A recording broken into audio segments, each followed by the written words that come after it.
Good morning, everybody. Happy Thursday.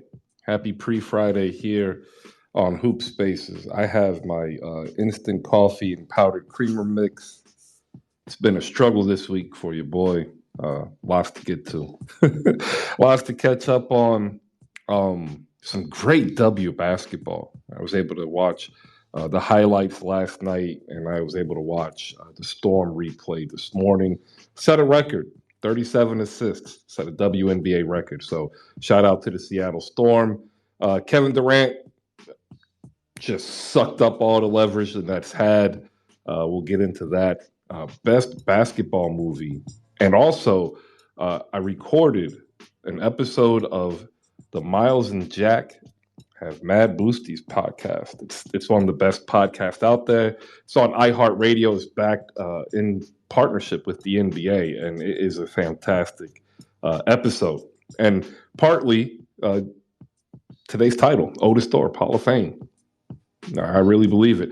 All right, there you go. If you could do us the favor, like the show card up top. This one is a little bit different. It's directly to Ballsack, who actually quote tweeted the question of, hey, what's your favorite basketball movie? So we'll get into that. Shout out to Kent, Just a Clam in the Mudflats of Portland, Rico Suave, Santa Rosa, McKenzie. Good morning. It's great to see you. We'll get started in about 30 seconds. Appreciate it.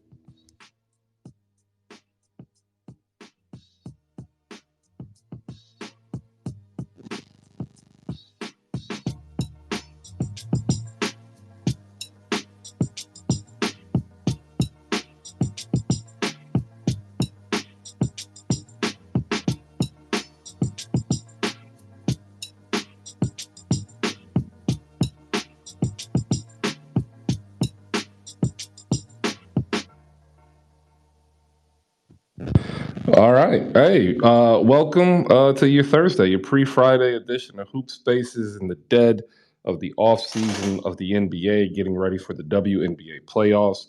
Had to take 2 days off, ladies and gentlemen. Man, a lot to catch up on. Tuesday, some regular stuff. I'm a medical stuff for a disabled vet. Nothing big. Yesterday, had a court decision. In regards to child support for my son, the other entity is behind by over 10K. Did not go well for them.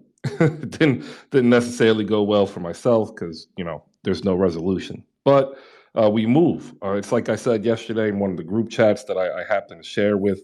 Love the NFL group chat, the Mavs Kids Cool Table.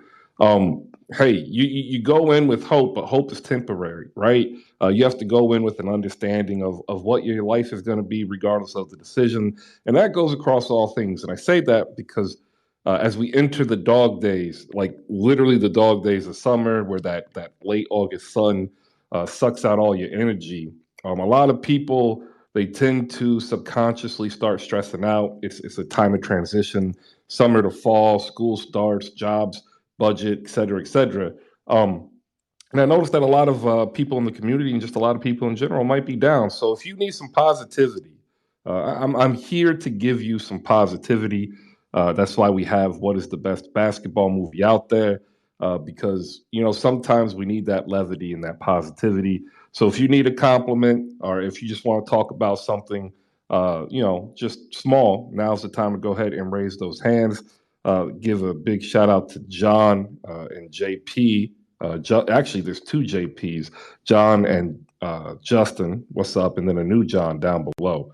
Let me shoot you a follow back. All right. So up top, you'll also see a couple of clips from Mad Boosties. If you've never listened, you should. It's one of the only NBA-backed podcasts in collaboration with iHeart. It's Miles and Jack, and they do a phenomenal job. There's a couple other people that weren't there. One had to leave for an appointment. And I had such a great time because their podcasting essentially is similar to what we do here. We just talk ball and have a good time. So shout out to them. Make sure that you listen to it. Leave a reply. Retweet it if you can. That is, I think, us as a group being able to move up into another realm of visibility within the basketball community, which hopefully will lead to more access and cool things. But hey, other good news. I am fairly certain we will be able to do 217 episodes, or maybe a little bit more, of Hoop Spaces throughout the entire season this year. I think I've been able to secure some extra funding. Also, news of note: there's a $10,000 grant that I will be applying for, and if we get that, I mean, wow, that'll be dope. We'll be able to run, some giveaways and some prizes and stuff. All right. Let me go ahead and get to the WNBA here. There were highlights that I was able to watch, and I did watch the replay of the Seattle Storm setting a WNBA record from a couple days ago. But last night, there were two games, and the most important game, I believe, was the New York Liberty and Dallas Wings. And I say that because Erike Agunbowale is unfortunately out. She's going to miss the first round, and I've been delaying saying this. Is probably going to be more.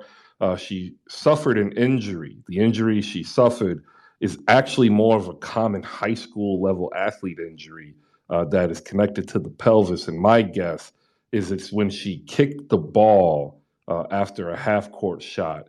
It was enough to go ahead and slightly tear some muscle away, and I think she's going to be out for 8 to 12 weeks. She could be, as low as 4 weeks. It depends on the severity, but this is something that can linger as well.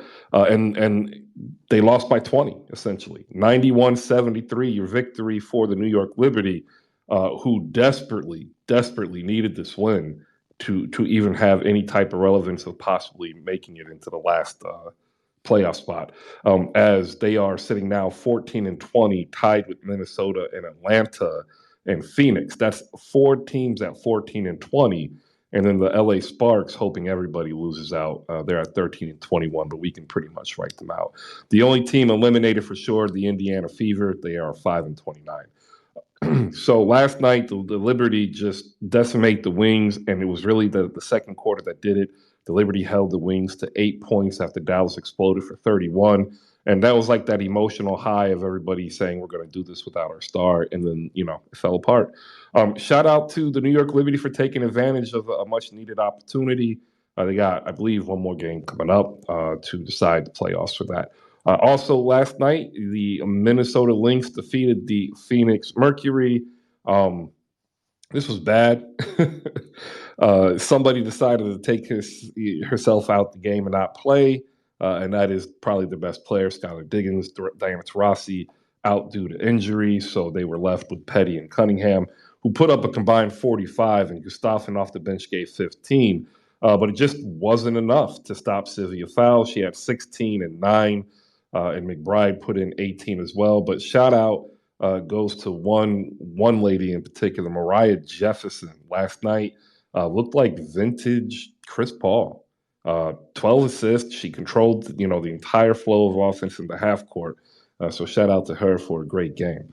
All right, so that was from last night. If you guys want to come up and talk about that, we have that. I also have August 9th games where Seattle beat Chicago 111-100. That's when they set the record of 37 assists.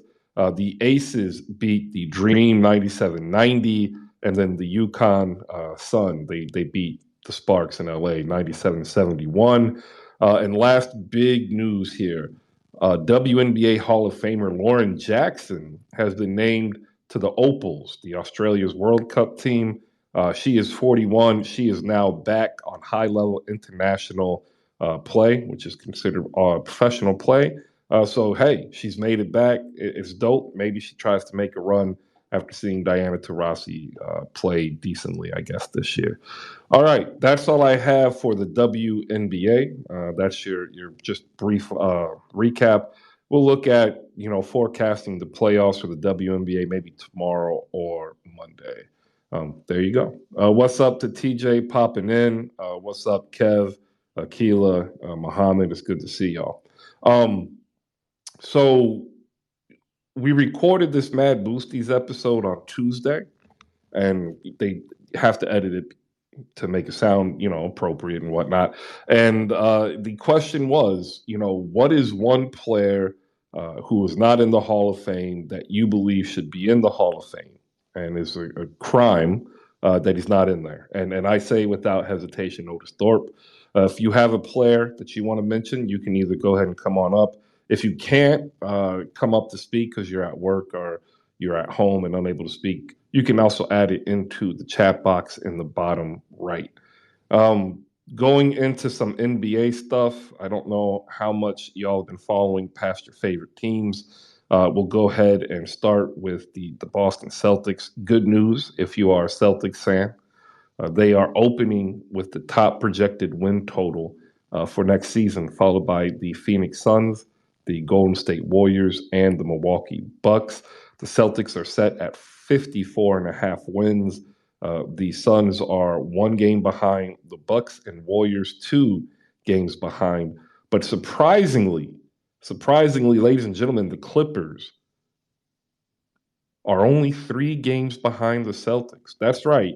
The Los Angeles Clippers sit fifth in the predicted NBA win totals. And if you look yesterday, I asked what team would you want to watch if it was not your favorite. The Clippers actually received a great amount of feedback. And I think it's because a lot of people are wanting to see a healthy Paul George, a healthy Kawhi Leonard, and a healthy John Wall.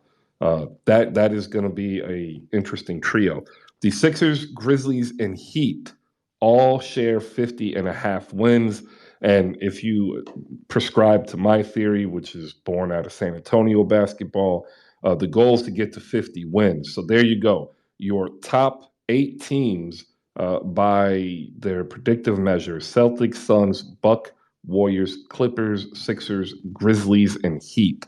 I want to know what you think about that. And shout out to all of you MFFLers down below.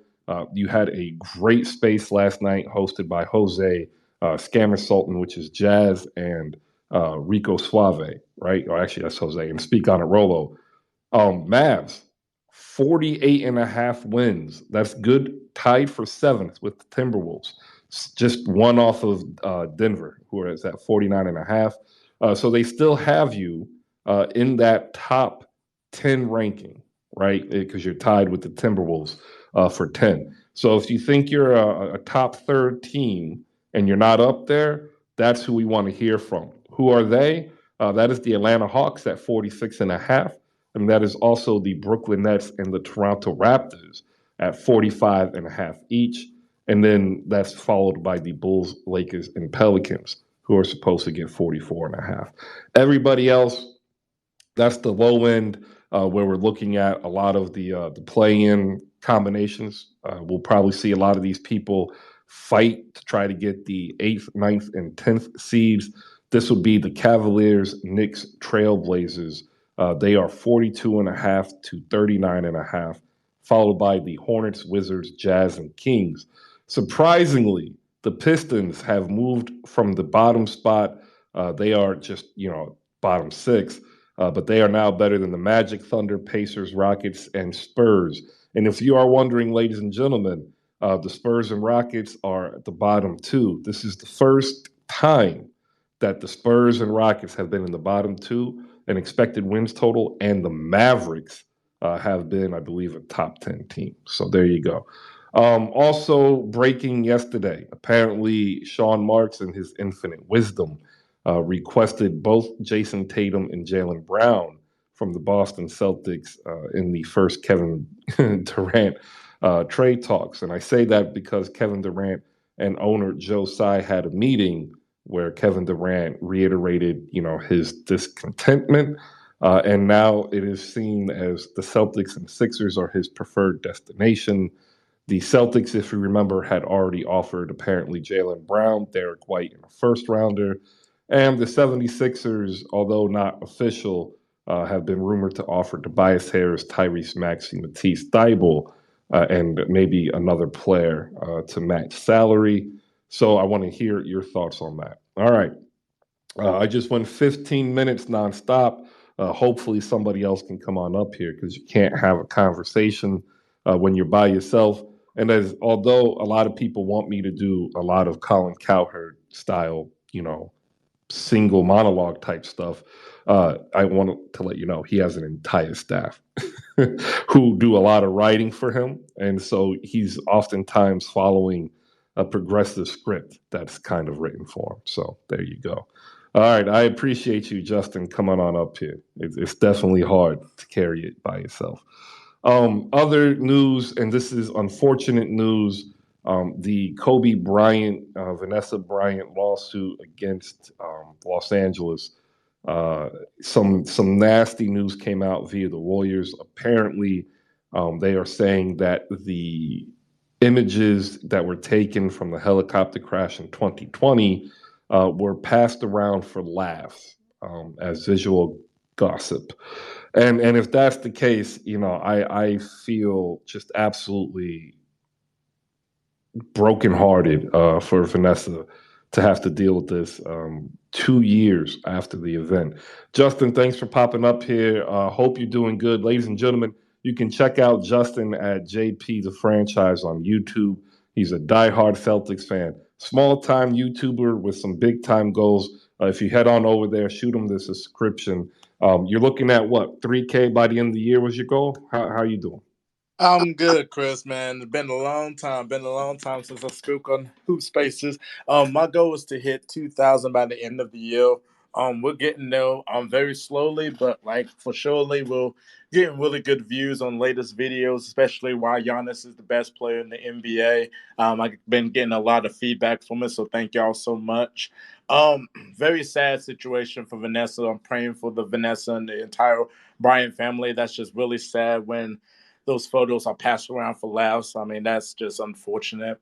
Um, in terms of the Celtics, I know that like I've been hearing a lot of people saying that they would like to have a Kevin Durant and trade the Jalen Brown. There's others that said, including myself, that we shouldn't take a Kevin Durant and should keep Tatum and Brown. If we do have the highest win total percentage for next year to win the championship, unless like Philadelphia pulls off like a massive move to get KD over to Philly. So that would be really interesting to see. But I really don't want a Kevin Durant. I know people want Kevin Durant to be a Celtic. I really don't. I mean, we just went to the finals and you already want to blow up the team. It's like, let's just try to go 1-1. We just got Malcolm Brogdon. We just got Gallinari. We picked up I forgot the person's name, but he's a really good addition for the Celtics. So I'm like, let's just do 1-1. I mean, we're going to be one of the best teams in the East. We're going to be deep in the playoffs. So let's just keep the same team and everything. But it's just like they just always want to just like disrespect Jalen Brown, like the fans and the organization. And Jalen Brown don't deserve that. Yeah, there's some things that he could work on, but let him develop his game and let him have time. He's still a young player, but I would not have a Kevin Durant just due to the chemistry that he will lack for the Celtics. But it is what it is. If it happens, it happens. We'll just see how it goes. In terms of people that wants to be in the Hall of Fame, Otis Thorpe, that's a really good name. I really like Otis Thorpe's game, especially with Houston. Really good team. He's been in the league for a long time. That's a really good name that should be in the Hall of Fame. Another person I think should be in the Hall of Fame, but that's like iffy. Rasheed Wallace, one of the best power forwards of all time. A guy that offensively could shoot the lights out. He could also play defense. If you ask any power forward in the era, especially like KG, they'll tell you one of the hardest people they had to guard was Rasheed Wallace. And the whole technical fouls is going to be over. You know, Playing a role into like the Hall of Fame, which shouldn't be because his game speaks for itself and made 4 All-Star teams. That Detroit Piston team, they won in '04. And if Byron Wallace made the Hall of Fame, which he deserves the right show, should be Rasheed Wallace too as well. Oh yeah, no, I am a huge Rasheed Wallace fan. Like so much so, I don't know if you guys remember. I do one-on-ones. I have Rasheed Wallace versus Anthony Davis as a one-on-one, and like I take Rasheed Wallace. A lot of people don't understand like how talented he was, and if he had been born just 10 years later, I think we're talking almost about a different type of NBA landscape as long as he can keep those technical fouls. but I got to give you some credit, right? Like I remember the best video was almost a year ago, and like you were doing a Jordan versus LeBron. This Giannis video, popped off for a week. I want to congratulate you, almost 6,000 views, and it's really easy to find them. If you haven't tapped on them, all you have to do is type in "it's" with a Z, just JP, and it pops up, and shoot him a subscription. Because I'm going to reach out. We've talked about it once before, but we here at Hoop Spaces have our uh, YouTube channel getting ready to go, and I would love to be able to get you to post some of your video content there, so we can all continue to grow together.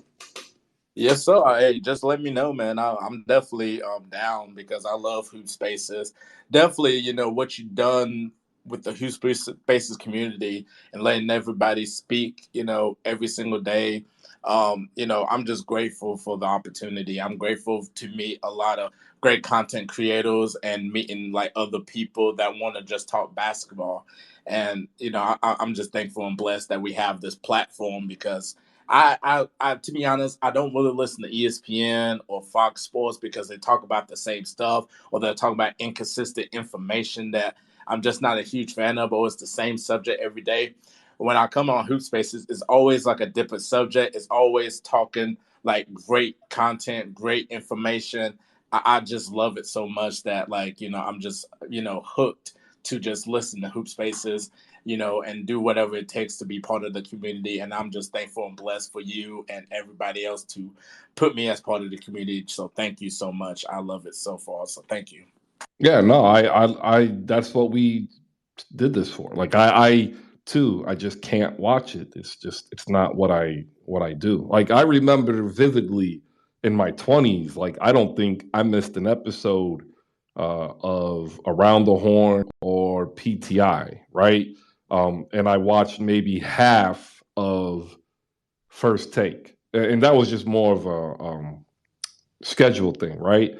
And like over time, as I've kind of evolved, I'm like, I'm good. I'm good. There's a time for yelling and debating, but geez, man, every day. Also breaking yesterday, McCord Maker has signed a G League deal with the Washington Wizards to play for the Capital City Go-Go. Um, he has a very interesting backstory. If you don't remember, he ended up going to Howard University, and he was supposed to be one of the first waves of high prospects to reinvigorate HBCU basketball. Hopefully, he can make his dream come true and make it to the league. I'm all about that. Uh, Also, LeBron James and the Lakers have started their informative meetings in regards to his next contract, and that also comes on the heels of hearing Darvin Ham saying that he plans to run Anthony Davis, the offense through Anthony Davis, of which I can only say I hope so. He is on one of my fantasy teams, and if not, that $35 million salary is just going to be a hole in the wall. Also, last night, I want to shout out Malika Walker, had a fantastic episode of The Rewind talking about one of the most impactful or powerful, however you want to say it, documentaries on the W last night. So make sure you give her a follow. We'll put it up here if she can send me the link real quick. News out of Brooklyn. I want to get JP's thoughts on this because this was big yesterday. Apparently, Brooklyn thought that Kevin Durant was going to just accept the fact that they weren't going to trade him. And apparently, Kevin Durant is not trying to accept that fact, Justin. What is your thoughts on this whole Brooklyn situation? It's interesting because, KD, he has no faith in the Nets direction. And, for him to try to, meet with the owner because like I guess the GM wasn't getting to him. And he was like, it's either me, I want to get traded to go to a contender to win a title, or you need to fire Marks and Steve Nash, even though that Steve Nash was KD and Kyrie's choice. And now, playing with each other for a couple of years. I feel bad for Steve Nash because, I'm not saying that he's a good coach or anything, but like his team wasn't never really healthy. but like he's still not a great coach. It's still not a great choice. It was still confusing why he was a coach, but it's just really interesting because that organization is just a mess.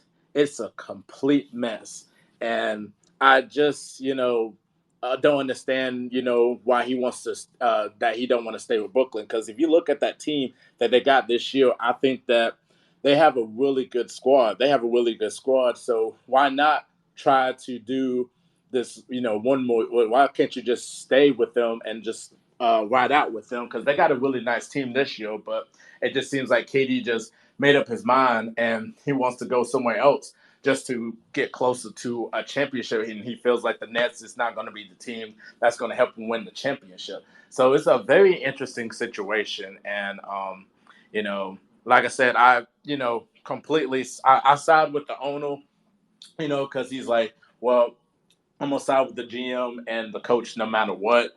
And so it's just going to be hard for, trying to trade KD because you're trying to get equivalent pieces for him. And it's like nobody don't want to jump the boat on it, except for maybe Philly and the Celtics. So it's an interesting situation. What's your thoughts on it too, as well? So back in June, when all this started saying, I put a tweet out, and I retweeted it yesterday and stuff. So I'm not going to do too much about it. But I said KD to Philly would be the greatest soap opera twist ever, right? And I said that primarily for two reasons. And a lot of people thought it was a troll, and it's like, no.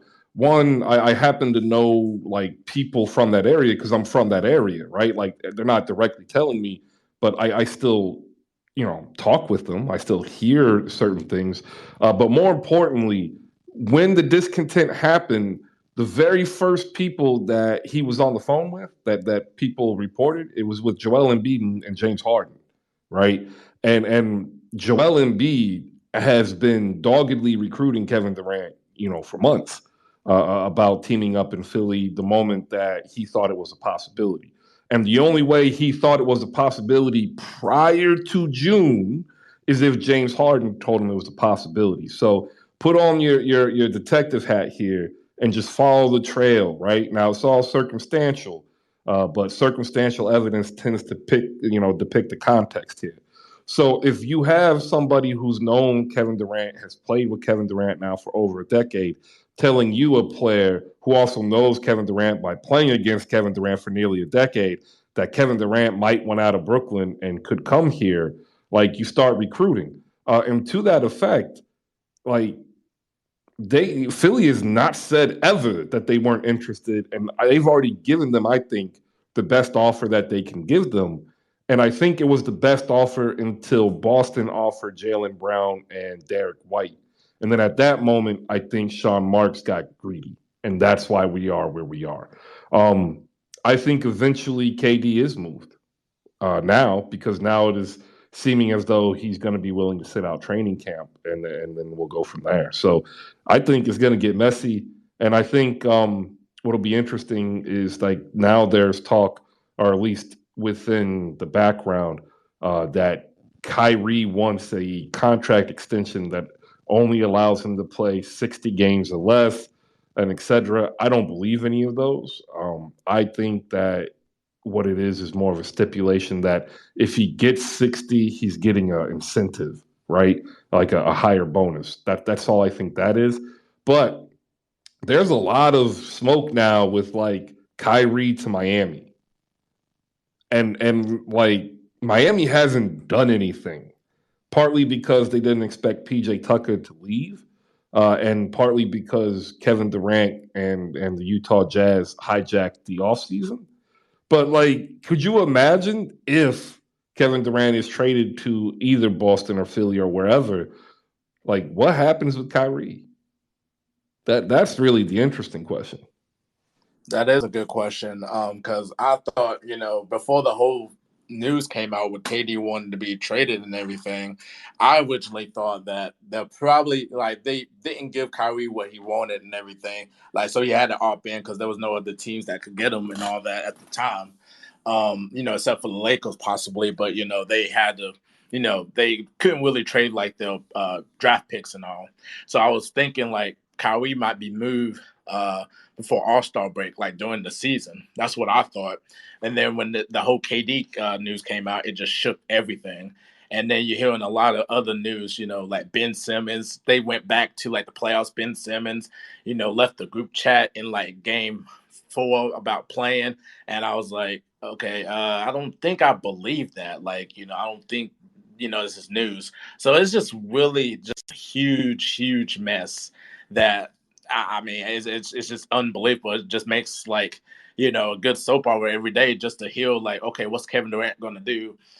What team is he going to do? I think he's going to get moved. They have no choice. I guess they're really trying to figure out what pieces they could get back.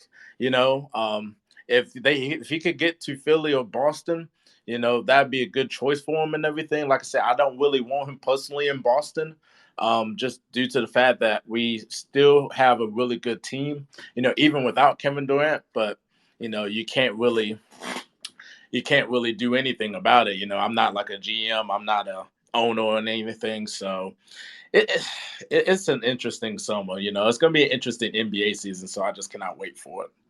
So here I am. I'm reading all this, and I'm gonna say I do not believe that report, right? Like the Ben Simmons out of this group text. And I say this because one person said it, and then 3 other people said no.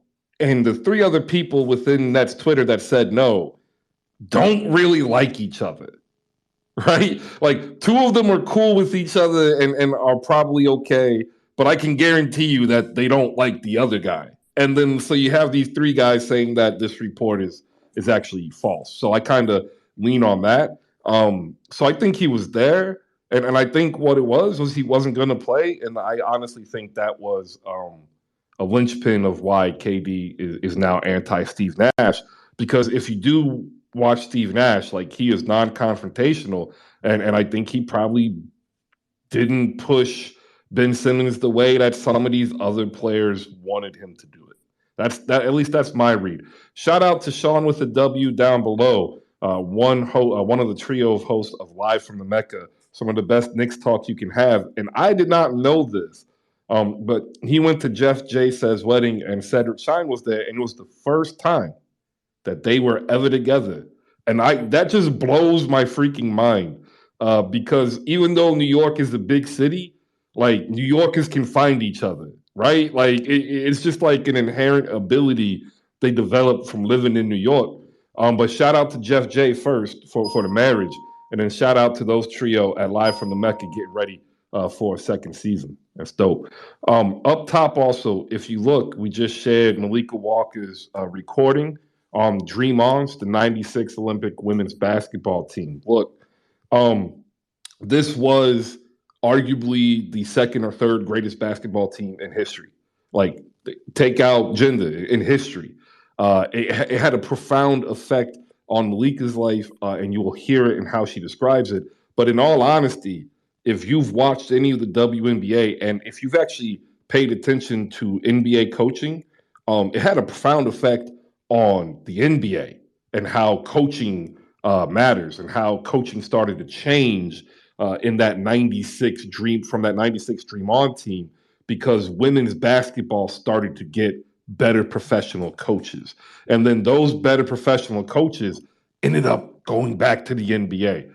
So kind of hopefully spreading what we call best practices. We'll go to Sean first and then Malika next. Sean, good morning. How you doing? Good morning, good morning, good morning. You've been missed. I've missed Hoop Spaces. But it's August, and when uh when it's August, it's the best time to take a break, because if you don't take a break from this stuff, you end up, talking about silly things like the Knicks losing no, 3 Knicks losing a pro-am game that no one cares about when there was space for hours about that. So I'm happy that you took some time off from the everyday silliness of the NBA. Yeah, so that was I am actually, so that's not the first time that we've been in the same room ever. Although I think the only other time the 3 of us were all in the same room was a alpha party at Temple during the Philly Greek in 2005, when me and Cedric almost got into a fight because I was like, "Yo, who is this? Who is this dude just running his mouth?" We tell this story all the time. It's hilarious. But yeah, man. First time we've been in the room since we started the show together. And hopefully there'll be many more. Also, remember me living in Philly for the last 4 years. It kind of made it difficult. But I actually moved back to the New York City area 3 weeks ago, so I'm a New Yorker again. Uh, love this place, miss this place. So looking forward to going to much more Knick games in person and stuff like that. Um, in regards to the whole KD thing, I mean, listen, okay, as a Knicks fan, let me just take a second to laugh.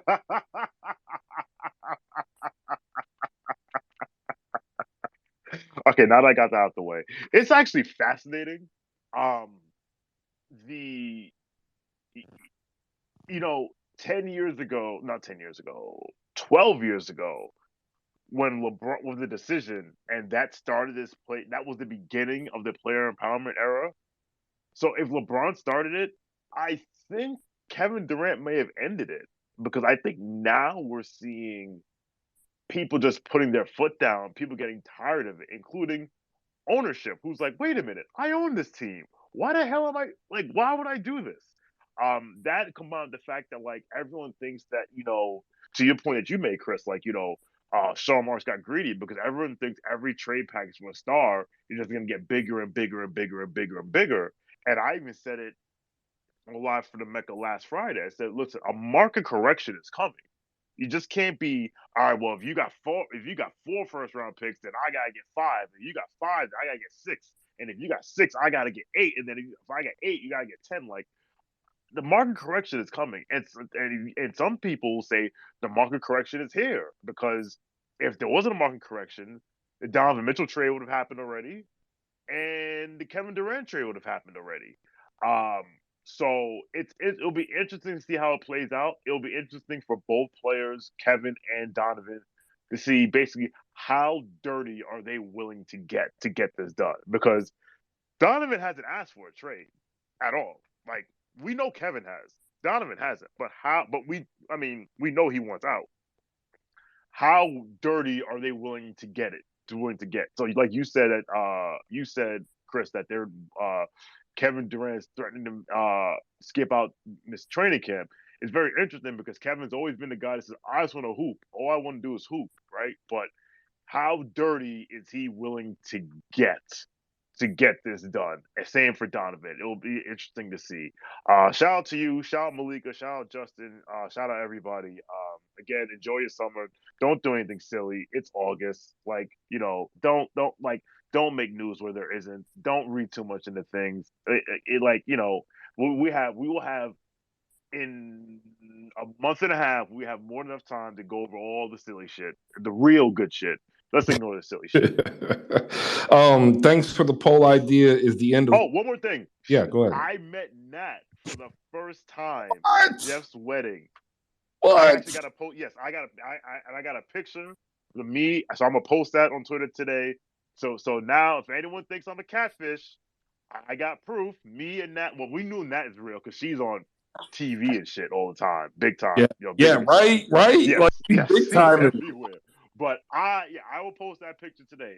I met Nat. I was in the room with Jeff and said, we on this side, we are real people. At this point, the only person that people are going to start saying is a catfish is me. Oh, you are definitely listen. The only reason I haven't figured this out yet, because I don't have a reason to go to Indianapolis. You would be the only reason. But we are gonna have the Hoop Space next summer. We should have the Hoop Spaces fan reunion, and we should have it in Chicago since it's in the middle of this country.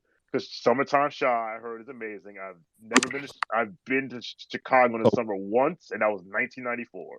So we should do that. Drive there. We'll hook it up. We'll do something like that. I was thinking about maybe Vegas, the summer league next year. Oh, that's it.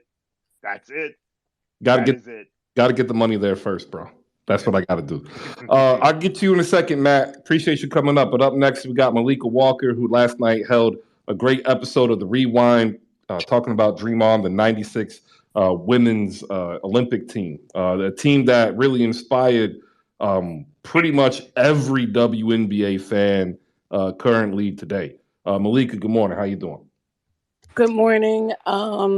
Happy what's today? Thursday? Happy Friday. Thursday, everyone. Smart Alec and Sean. I'm back in New York. Like I feel like there's a number of us in New York. I'm going to be finally getting out the house at some point, probably during the wrong season. KP's out here, Sean's out here, Nat's out here. I think Nat's the only person. Nat is the only person I met. We need to schedule a New York hookup at some point, like a Saturday or something like that, or go to a game, something. But anyway, I last night I had to do Dream On. When I do the rewind episodes, focus on women's documentaries. They're usually not a ton of massive people at these, or but I wanted to do it because the '96 Olympic team, women's Olympic team, had a profound impact on me. As a young black woman at the time who just lost her mother, it was you're looking for something positive, something that's showing young ladies, young black women going for their goals. I was a freshman in college, like I was just looking for a sign, like my parents weren't here anymore. And they were a big sign for me, especially someone like Dawn Staley coming from the projects and playing in the Olympics. This is when she became my favorite player. So paying, I just wanted to recap the documentary. It was really in depth, 3 episodes, and really detailed of what they sacrificed for there to be a W. So definitely check it out. It's an hour listen. I even edited the start time. I was talking for 10 minutes before I realized I was on mute. So laugh at me. I was getting all kind of messages, didn't see them. But there's a lot of me talking. It was meant to be a discussion, 30 and dubs. But that's what I thought it was going to be.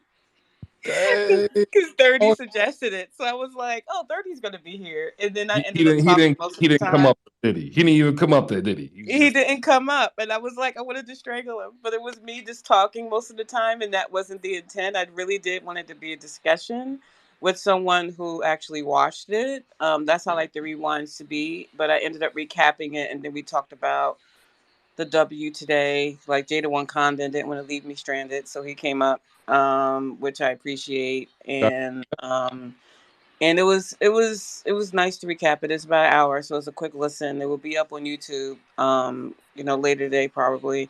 But thanks. But on my nets, yeah, and 30. You're my boy. Things happen, but the Nets, yeah, it's a fuck, yeah. Sean has a right to laugh. Like it's a fucking trash show. Excuse the language. Like it's a mess. And the funny thing is, my I turned off my cable, my Verizon service, so I can't even watch the Nets this season. I will have to watch them illegally because I don't have access to local games anymore. So came at the right time, right? But we'll see. I'll still watch them illegally. Wow. But I still love the Nets, but I'll be excited to watch everybody else in the league because I can watch everybody but local teams now. This. But looking Do forward to do you see. are you getting league pass? Do you have league pass? Yes. Okay. Hit me offline. I'll give you a workaround. This is. This is. She is. Cool. This is. There is some darkness here with this Malika this morning. No, I mean I just think it. I understand, even though he's disappeared. I hope he comes back, Zach, when he's not a fan of any team. I'm always going to be a Nets fan, but I get it. Being attached to players on your team is just not worth it. Like, it's just not worth it. Like KD broke my heart, but I'm still a KD fan, even though Nat wants better for me. And But yeah, that's about it. I'm excited about the new NBA season. We have WNBA playoffs coming up, and I'm excited. We have a four-ring circus for those last two seeds for the WNBA playoffs. I think they're going to be fire. I can't wait to see these games, even though we have some injuries that popped up late. But I'm excited. This is when the season really gets heated, y'all. So check out the last week of the WNBA, and then next week the playoffs begin. So Let me ask a real quick question from last night. My dad called and we ended up talking for like 50 minutes. But the one question that I wanted to ask, Tara Vanderveer, is she the most underrated women's coach in history? I don't know. I mean, I think that you can say that, but with Tara Vanderveer with the '96 Olympic team, they called She Lucy for must have gotten a Lucifer. call. Um, no, here I am. They called me They called Tara Vanderveer Lucy for Lucifer. That's how the team saw her because they just saw her as evil. Like the way that their version did. Now to say this and go on mute, they gave them something called 24 hours off. So if your practice ended at 3, your 24 hours started at that time. And you were expected to be at practice the next day at 3. You really didn't get, the point is, you really didn't get 24 hours off. But that was what No, they would say to them as this is your time off, 24 hours. So, yeah. yeah, she did that for years at Stanford too, until I think they forced her to stop. I mean, she's got a over 800 winning percentage. Like that's why I'm asking. You always hear I Gino. hear You always that, but hear that. her You always hear philosophy is, and another thing, real quick, is she believes she wasn't here for fans to like her. I mean, for the team to like her. Her players to like her wasn't her priority. It was winning. yeah. Like, She so it was interesting watching her and that kind of, and how it bonded the team against her. But they won, so. I always viewed her as the NCAA women's Bobby Knight, but like actually she would not cross that line. Bobby was something else, y'all. Got some stories. KP, the executive hater, host of KP Views. What you got, my man? I know you are ecstatic about Kevin Durant flailing out here in off season. We're gonna go to you. We got Matt after that, and then 30 and Dubs will be up here. I want to give a big shout out to Jabari Davis, ladies and gentlemen. Jabari Ali Davis. You got to check out the Miles and Jack Got Mad Boosties podcast. That's the one that's up there with the links. It was a phenomenal time. But don't forget, Jabari himself has teamed up with Robert Ory. They got a dope podcast too. Make sure you check that out as well. KP, go ahead. Thank you, Chris. I appreciate that. Welcome back. I'm not gonna say I missed you because I can't say that. Um, Shout out to Malika for doing the right thing with her mental health and getting rid of all this New York sports channels. You didn't do that by accident. You did it on purpose. I know they put you through a lot of trauma, so protect your mental health, Malika. Get it off. Malika, if you want to come over to Death Row, where we don't be dancing all up in the videos, you let me know. You want to come over, you want to cross the river to come over to Death Row, you let me know. All right? Give her the chain. Give her the chain. Y'all gonna give me the And then Knicks KP, chain. same for you. When you want to come over to Death Row, when your light skinned hero goes away, you let me know. I got you. Yo, that's actually. I appreciate that, Sean. I seen you in the pictures. You're not a catfish. Shout out to Jeff. Shout out to Nat. Shout out to Sid. Now, time for some hate. I'm not a catfish either, by the way. But go ahead. Sorry, KP. Oh, I seen the pictures with you and Nat too at the game when Steph went crazy. He got MVP chance. I seen him, Malik. I'm an elephant with my memory. But I will say this: it's at the end of this month, Chris. It's going to be 12 months when I've been right on everything that I said. So I'm going to be on my next show. I'll be celebrating myself. It'll be a KP was always right show.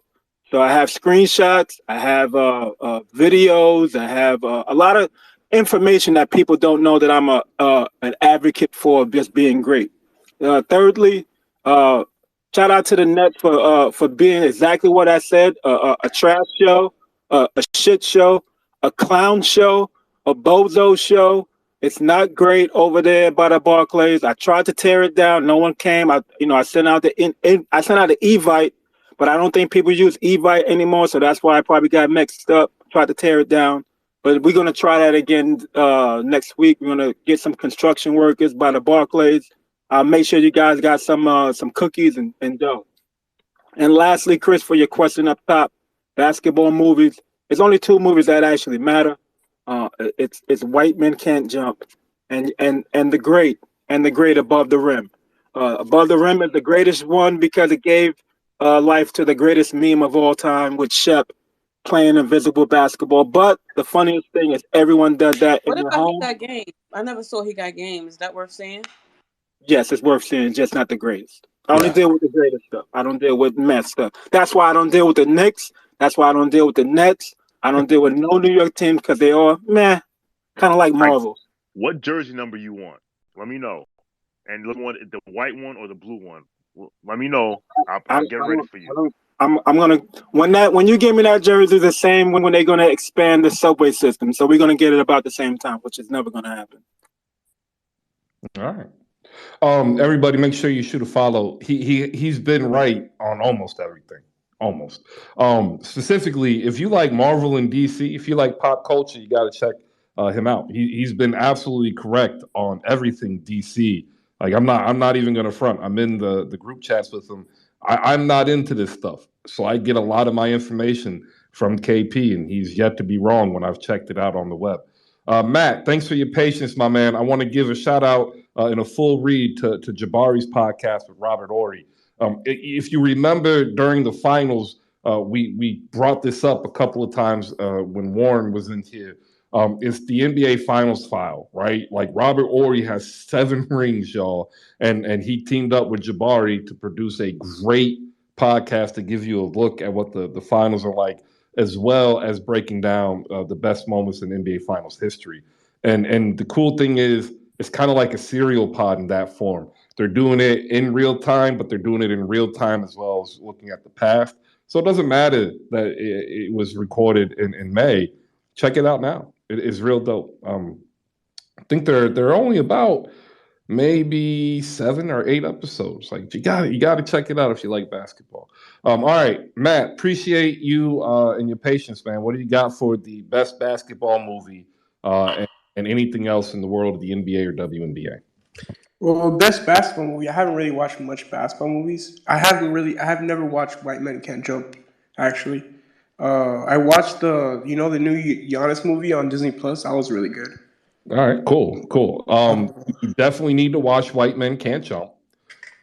So please get a list and write this down as your homework. Definitely need to do that. What else, guys? What else can we give Matt? Because there's some good ones out there. He Coach got Carter. game. He got game, Coach Carter. Above the rim. One of my favorites, Loving basketball. Loving basketball for sure. Oh, I've seen that one. I've seen Love and Basketball. The Fish That Saved Pittsburgh. Yes, that's a good one. Yeah, Hoosiers. Make sure you see it in color, not black and white. Yeah, don't do the black and white. See it in color. The Fish That Saved Pittsburgh. Yeah, The Fish That Saved Pittsburgh. Thank me later. Yes. I never heard of that one. Yeah, Don't mix that up with the fish that's called Wanda. It's 2 different movies. yeah, like have you seen Semi Pro?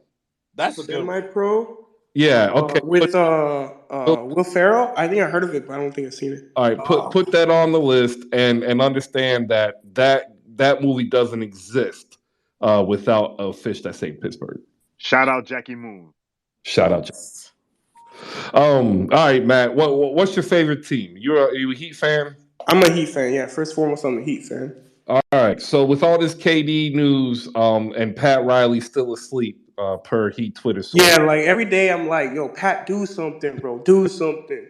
Like, with no signings, every day I just look at the news and just no signings.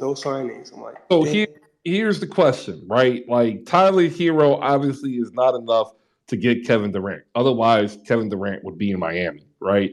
Let's say Kevin Durant stays in Brooklyn, goes to Boston or Philly. Are you willing to trade Tyler Hero and some first to get Donovan Mitchell? Of course. Hell yeah, of course. You're not in the running back crew? All right, what is the perfect end of the offseason for you for the Miami Heat? I mean, I would be fine with getting either Donovan or Kevin Durant. I don't care, either both. You willing to trade Bam for KD? Oh, that's a tough one. Bam. Yeah. As long as it's only Bam and not Jimmy. Well, I don't think they would take Jimmy back. JFK is going to come up here. He's a Heat fan, purveyor of Heat culture. So be careful, Matt. You will be judged, and you'll be judged harshly. Keep going. What else do you want to see if you don't get KD or Donovan Mitchell? I really like John Collins. John Collins would be a good fit. What was our? Miles Turner was our trade target too. But I don't know how would we trade for him. Well, I don't. Yeah, I think it's because you don't have that many tradable assets. Sean, what are you thinking when you hear Matt, and then we'll get JFK to come in and clean up the heat. I feel as if Pat Riley, who is one of the best executives this league has ever seen, is still living off of the summer of 2010, because anytime a superstar or a star player is announced in trade talks and Miami's rumored, people just like, oh yeah, Miami, that works. It's like Miami has nothing to trade. And to your point, no, Tyler Hero isn't enough. I just find it funny. It was like Katie, Kyrie to Miami. Like how? Like what? Like you can't have Heat culture and then have Kyrie Irving. I'm sorry. I'm sorry. And I know homeboy wants to win as much as everything. And Brooklyn's not taking back Kyle Lowry. So I think the whole Pat's asleep at the wheel. Like I think it's like, come on, like like you can't have everybody. So I don't understand why, like when it's like KD in Miami, I was like, I don't know how that's gonna work, but I mean, I guess the reputation is earned, so I guess it's deserved, but I don't see, like, I don't understand how that would work. That's all. All right, JF, come here and clean this up. Purveyor of Heat culture, your thoughts on Pat Riley's never-ending slumber? What's going on? Yes. First of all, what's up, Chris? Long time no talk, man. Shouts out to the vampire Pat Riley, because he already know what time it is, and he gets his job done. Let me get some ketchup, please. Yeah, I'm just having some breakfast. Oh, just whoa, gotta say, whoa! Ketchup? like for yeah, man. What's wrong with that, man? Yo, as soon as you said ketchup, I was like, oh, here comes Chris, Why? Chris. One, why are you getting breakfast at 11? Two, why are you ruining said breakfast at 11 with ketchup? Chris, because you know why? I go to work early in the morning, and I got to get me whatever's available for the time being. So it is what it is. Well, But I don't Chris, like we that can't part. talk You about. can have breakfast at any point during the day. It doesn't have to be in the morning. Well, that's why I gave a second Breakfast is the question. most useless thing in this world. Bakari, you're already on thin ice. I'm still trying to figure out why he's ruining this meal with ketchup. Because Chris, I don't like mayonnaise, mustard, none of that other condiments on my food. So I'll stick to what I know. Oh man! All right, let's fix the heat. Like we will move past the roadblock that you just threw up, and we're good. Yeah. So yeah, Chris. The thing we got to know is that we really don't have anything like that the Nets or the Nets office would want. At this point, if we were to get any of those players, it would literally be off of a fire sale, to the point where these boys are demanding to get out of the Nets. Since Philly has been brought up, then I'm looking at it. Well, Philly might just go ahead and I'm not worried if whoever gets KD or Kyrie. I'm not worried at all, because at the end of the day, again, we were only one Butler 3-point away from the finals. I really don't like when we always gotta add, because sometimes we added the wrong pieces and it hurt us for a couple years, and we gave them bad contracts, including like a Dion Waiters, Wayne Ellington. So we gotta really just calm down when we talk about who we want to add. I think John Collins is a name, but even still, I think his asking price is very, very high. But let's just keep working with Jimmy and his dreads. You get what I'm saying? I don't know what he got going on right now, but shouts out to him, and then we still got the best European to come out this draft this year. Appreciate it, Chris. No problem. Go ahead, Matt. What's your final take on your Heat after hearing JF? I was just thinking about this trade. I don't know if it's possible, but like a 3-team trade. I would be willing to trade Jimmy and Bam if we could get both KD and Donovan Mitchell. You see, and that's why I don't respect Dolphins fans, Chris. You see, they always talk some crazy shit, and I can't do it, dog. I'm not a Dolphins fan. They're a bunch of crazy people. I'm tired of it. Leave us Heat fans alone. Ooh, Dolphins fans. What are you talking? He's seeing the Dolphins in your PFP, bro. Yeah, I know. I'm a Dolphins fan too. I'm both diehard Dolphins fans and a Heat fan. Hey, Chris, can I give another movie recommendation for the brother? Make sure you watch. If you're gonna watch Sunset Park, make sure you put on a Bubble Goose, because it's for the aesthetic. Got to put on a Bubble Goose. And if you're watching Blue Chips, make sure you got a lot of money in your pocket. It'll make sense when you watch it. There you go. Sean, hop in here. I know you were gonna say something. I'm Uh, trying not to yeah, laugh. Matt, I would ask you to go on Fanspo, go on the trade machine, not the ESPN one, and build a trade that gets KD and Donovan Mitchell to Miami, which sounds like it's gonna be a 3-team deal with Utah. Try and build that trade, and then when you build it, I want you to post it on the Twitter, and so we can see if it works or if it doesn't. I'm gonna give you spoiler alert: it's not gonna make any sense, but I want to see if it can actually be done under the rules of the salary cap. I'm not good with salary cap and money and shit, but I'll try. Oh, I could tell. Yeah, check out. I don't really understand the salary cap and shit. I'm still trying to understand that. Okay, so here you go, Matt, and anybody else who's listening. If you need a follow for salary cap stuff, here are 2 names. Okay, you ready? Yazi Goslin, right?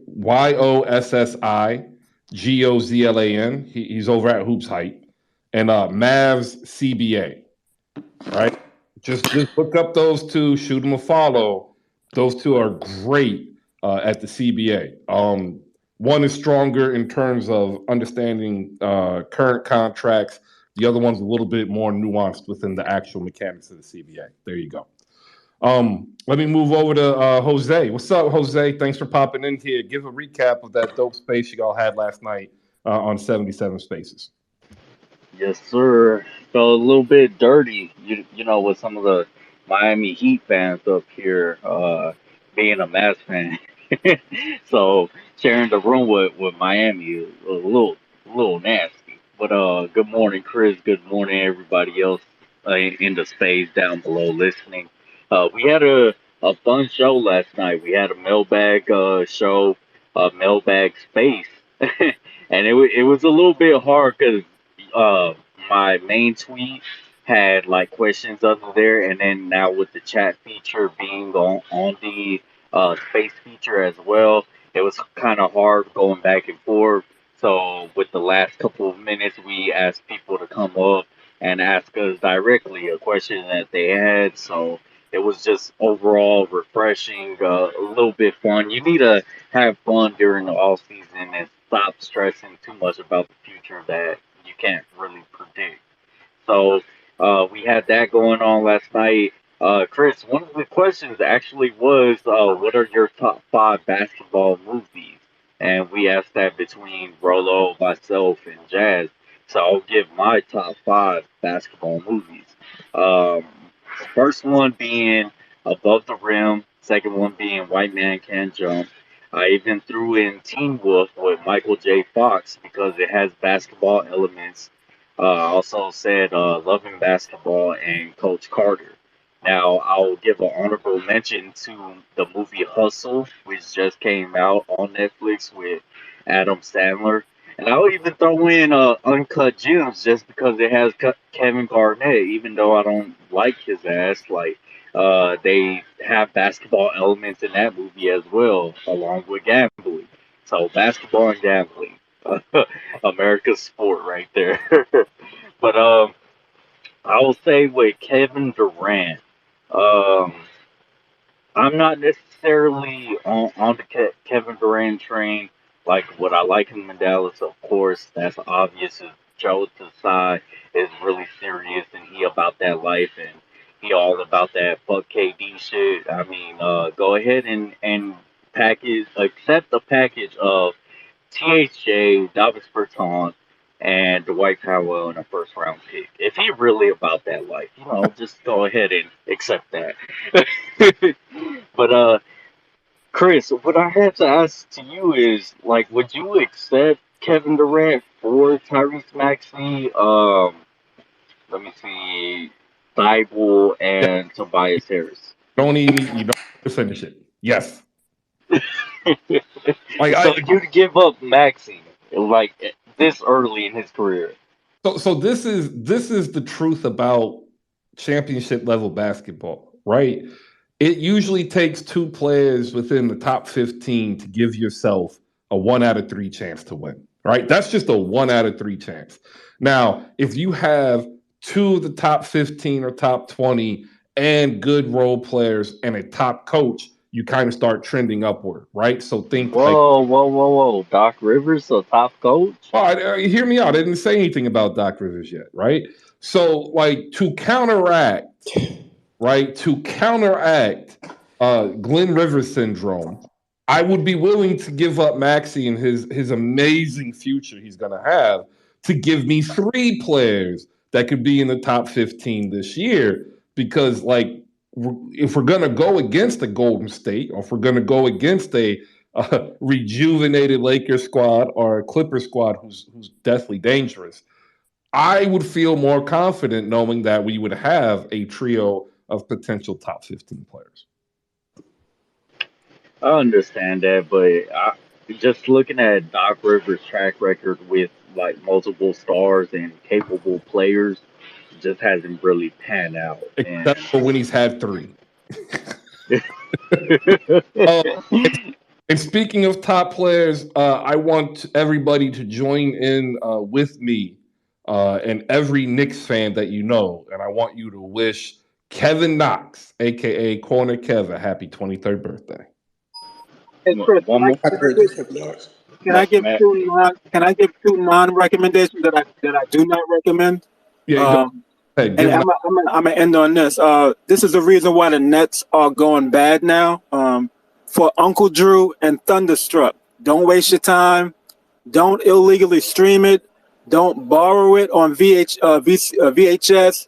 Don't even watch the clean version, because I don't even know if it can get any cleaner. Don't even waste your time with them 2 movies. That's why the Nets are going bad, because their 2 stars make trash movies. You know what's funny? My son has not seen a basketball movie. Not a single one. It hasn't popped on. And like, one of the reasons I think is because when you look at Thunderstruck and Air Bud, you're just like, I'm not torturing myself for 90 minutes.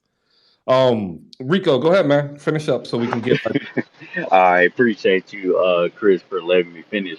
So, I had put out a tweet a couple of days ago saying that Ben Affleck's Batman is better than Michael Keaton's. I stand by that. I watched that shit the other day. Shit was boring. I was not intimidated, nor did I care for Michael Keaton's sorry ass performance as Batman. Hey, why And are I, Stop it, Slander, Rico, slander. don't do that, Rico. Don't do that, sir. Don't do That that, never Rico. happened. see the problem that the audience is having is, like, they think this is something important. Like, you don't argue a known negative, and the known negative is Batman is overrated. Like, that's the known negative. If you come up here and you want to argue a known negative, like, it just doesn't work. It's like saying the Sacramento Kings are going to be a playoff team, which they may be. Check them out next year. All right, so you don't like Michael Keaton because why? well, okay, so facial expressions. I did not like the fact that he's not really like. Because when I think about Batman, people are like scared of him in terms of like his appearance, his when he comes up on the screen, or just even hiding in the shadows. People are intimidated by the fact of his unknown presence, and then when he's actually there, they actually have something more to fear. So when I think of Michael Keaton's first Batman, I will say the second Batman is really, really great. But the first one with Michael Keaton is just, it doesn't do it for me. I fell asleep multiple times watching the movie. I've rewatched it 3 times in my entire lifespan, and I just can't get with his performance. I do not like his Batman. This is So, sad. Rico, were you smoking while you was watching the movie? Because that's why you probably fell asleep. No, man, I don't really participate in drinking or smoking. Like, there's only one Batman movie that I have not fallen asleep in, and that was Dark Knight. Even though I'm a Marvel fan, I actually Dark Knight was trash, in my I opinion. like the Batman movies. Even though I am a Marvel person. And no, all of Marvel movies are not mid, KP. Before you come in here talking about some mid, not the whole. I didn't say that. All I seen was Disney Plus about to get y'all again. So that's all I know. we're Well, gonna I'm going to be a triple person, so my rate doesn't go up. But yeah. we're gonna get Danny in here. Danny, good morning. How you doing? I'm tired, but good morning. It took about 2 hours for my lights to come back on down here in Houston. I But what I do not miss Texas for that. well, it was a storm. That's what it was. It was a bad storm. It is When not a storm. It is the infrastructure. I've lived there. I was born there. They Mhm. they suck. They're worse No, than no, it was really no, it was literally because the neighbors across the street tree fell in front of their house. A piece of it fell in front of the house. oof. It was the clouds were purple, dark purple. And I said, "Oh, let me get my butt home because it's gonna get bad." The rain came down, the wind was blowing, it knocked my rocking chairs over. I thought I was gonna take my dog cots. That's a long story. But anyway, it came back on. We had a generator anyway for like the lights and fans and stuff. And I got one dog with bad anxiety, went with wild thunder and stuff. So that weighted blanket is on order now for her. But y'all got to realize you might not like the first Batman, Rico, but that set the stage for all the other Batmans that came after it. Because the only Batman we had at that time was the 1960s Batman, the campy style Batman. That's the only one we really knew live action wise. So because of Michael Keaton, that's why you have Batman the way it is now because of that Tim Burton Batman. Now after Michael Keaton, you got the other ones in the middle, the Clooney and the Kilmer. I can't stand those ones. Anyway, that's my story short. Y'all just accepted a whole bunch of mid. Well, that I mean, I admit I went to the movies to watch some of them. I think I fell asleep on the in a movie theater, the Batman with Tommy That was a George Clooney one. and George Clooney one. I fell asleep on that one because I was just like, I just can't take this shit. But anyway, that was in the theater. I went to see this in the theater. But to let you know, I don't know if I mentioned the 5 basketball movies. I know everybody speak Mike Man Jump, He Got Game, but I like Hoosiers. I like Glory Road. That's just me. And the honorable mention is Joanna Man. No, You went to that movie. Hey, I went to Juana the Man is dope. theater. It's funny as hell. Tommy Davis is a trip. you know what? You know what it is. Joanna Man, and this is the honest truth. Mm-hmm. Would not be able to be made today. Oh no, it could not be made today. They would Right? be in the streets. I said, look, I'm glad I grew up. I was born in '75, and I got to enjoy all the non Yeah. PC movies. It's like my son discovered Weird Al Yankovic, and like about half his stuff he couldn't do today. And I'm even thinking about like, I'm gonna get you, sucker. They couldn't even do that. They wouldn't be able to do that. Like, and actually, I'll tell you this: they probably wouldn't have gotten the green light for Above the Rim, Sunset Park, or Blue Chips. Right, any Like, of those. yeah, Mm-hmm. all of those would probably be HBO or Netflix type movies, not movies you would see in a theater. So, like, oh, go ahead. No, I was gonna say we grew up in a great time, and that's all I gotta say. And KP, I don't know how old KP is, but I grew up in a good time. Okay, so Uh, I do want to give a random non sequitur basketball movie. It has basketball in it, and it's based off of Othello, and it is a horrible movie. It is it is a horrible it movie. is god awful, but I respect what they tried to do. Uh, I love Shakespeare, and I love Othello. I appreciate their attempt to try to modernize it, but God, that was just a bad movie. So if you like bad movies, there you go. You got O. You didn't appreciate Omar Epps and Justin Long in the movie? No, no. To me, also Teen Wolf was awful, but that's just Well, How back in the dare you? '80s, it wasn't. It was cool back in the '80s. Michael J. Fox, he was at the height or the beginning of his height of his dominance in the mid '80s. You know, it is what it is. You know, you watch of that base, show. basketball was better. Right? Yeah, exactly. You got nothing. Exactly. All right, Danny, make sure you get some extra coffee. No, I need a Mountain Dew. That's what I need. I'm looking for one. I got done drinking them all. No. I'm gonna take a Coke. I'm gonna drink a Coke. Children down below, do not drink soda. Period. Personally, but don't drink that in the morning. Oh, you can drink a glass of wine to get your day started and take a goody powder. Telling on yourself at 10 in the morning. We got KP, 30 and Dubs, Malika, Rico Suave, Nightingale's popped up here. Matt's here. I want to give some shout outs down below. Rolo, if he's able to pop up, we'll get his thoughts. Shout out to two of the best ladies you can follow here. We're talking about Nikki Face and Sage Monroe. Don't worry, they make fun of you in a good way. It's a positive way. They make fun of you on Twitter. I can speak, from personal experience. Shout out to Joe Cardoso, ladies and gentlemen, Nuts and Bolts Sports, co-host of the NDS Sports Hour. If you like independent content of people who've been watching this game for their entire life and they want to give you, a non-biased or at least semi-biased. I mean, we're all biased at some point. Make sure you check out Joe and Nuts and Bolts Sports, one of the members over there at the media group. Man, lots of good people in here. Shout out to the Hoop Narrative podcast, man. If those who don't know, we ran into him in Clubhouse, based in Seattle, and man, you missed the Seattle centric episode we had on Monday regarding DeJounte and Paolo. So if you got anything you want to say about that, you can pop up. Shout out to Eddie, Ghost, and Courtside. Logan the Foot's in the building. What's up?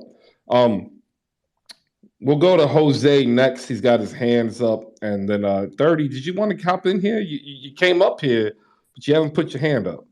Yeah, I want to apologize to Malika yesterday. This week is budget for me. And after working on the budget all week, I was drained yesterday. And I came home from work and fell asleep without eating dinner. Oof. Hey, I've been there. I hope that you woke up and got something to eat, man. That's the worst. I woke up almost time for the show was over. I ain't gonna lie, I've done it, so I ain't laughing at you. I'm laughing with you. Malika, you accept the apology. I believe him. It sounds like it's heartfelt. I accept it. Sorry, I was sending a tweet. But yes, it's okay. I accept it. We ended up rolling on. Just give me a replay, and it's all good. But I appreciate that 30. We rolled through. But yeah, I adapted. Thanks. All right. We've got a couple new people up here as well with Maine and Nightingale. We'll go to Rico Suave first, and we'll say good morning to our friend Nightingale, and then we'll introduce Maine, everybody. Thank you for popping in. We're a little bit more than an hour into your pre-Friday edition of Hoop Spaces. We want to thank everybody who's popped in. Making any part of your time here is gratifying to every content creator that has a chance to give you what they're trying to make and generate here as content on Twitter Spaces. Jose, close up, and then we'll move to the Nightingale in Maine. Thank you, everybody. Yes, sir. I thought I was done. I really forgot that I was going to start off with shouting out the Dallas Wings for clinching a playoff position. I do plan on going to a playoff game, but right now I'm budgeting for the 2K23 giveaway that we're doing on 77 Spaces, so I wanted to drop that in there as well. So shout out to the Dallas Wings for clinching a playoff spot. Been watching a couple of games. Been hard to watch some of the games since they're blacked out due to the fact that I live in Dallas. So I might have to get a VPN, which I really don't want to do. But shout out to the Wings. That's all I got, Chris. I can't wait to just drop down and listen into the show.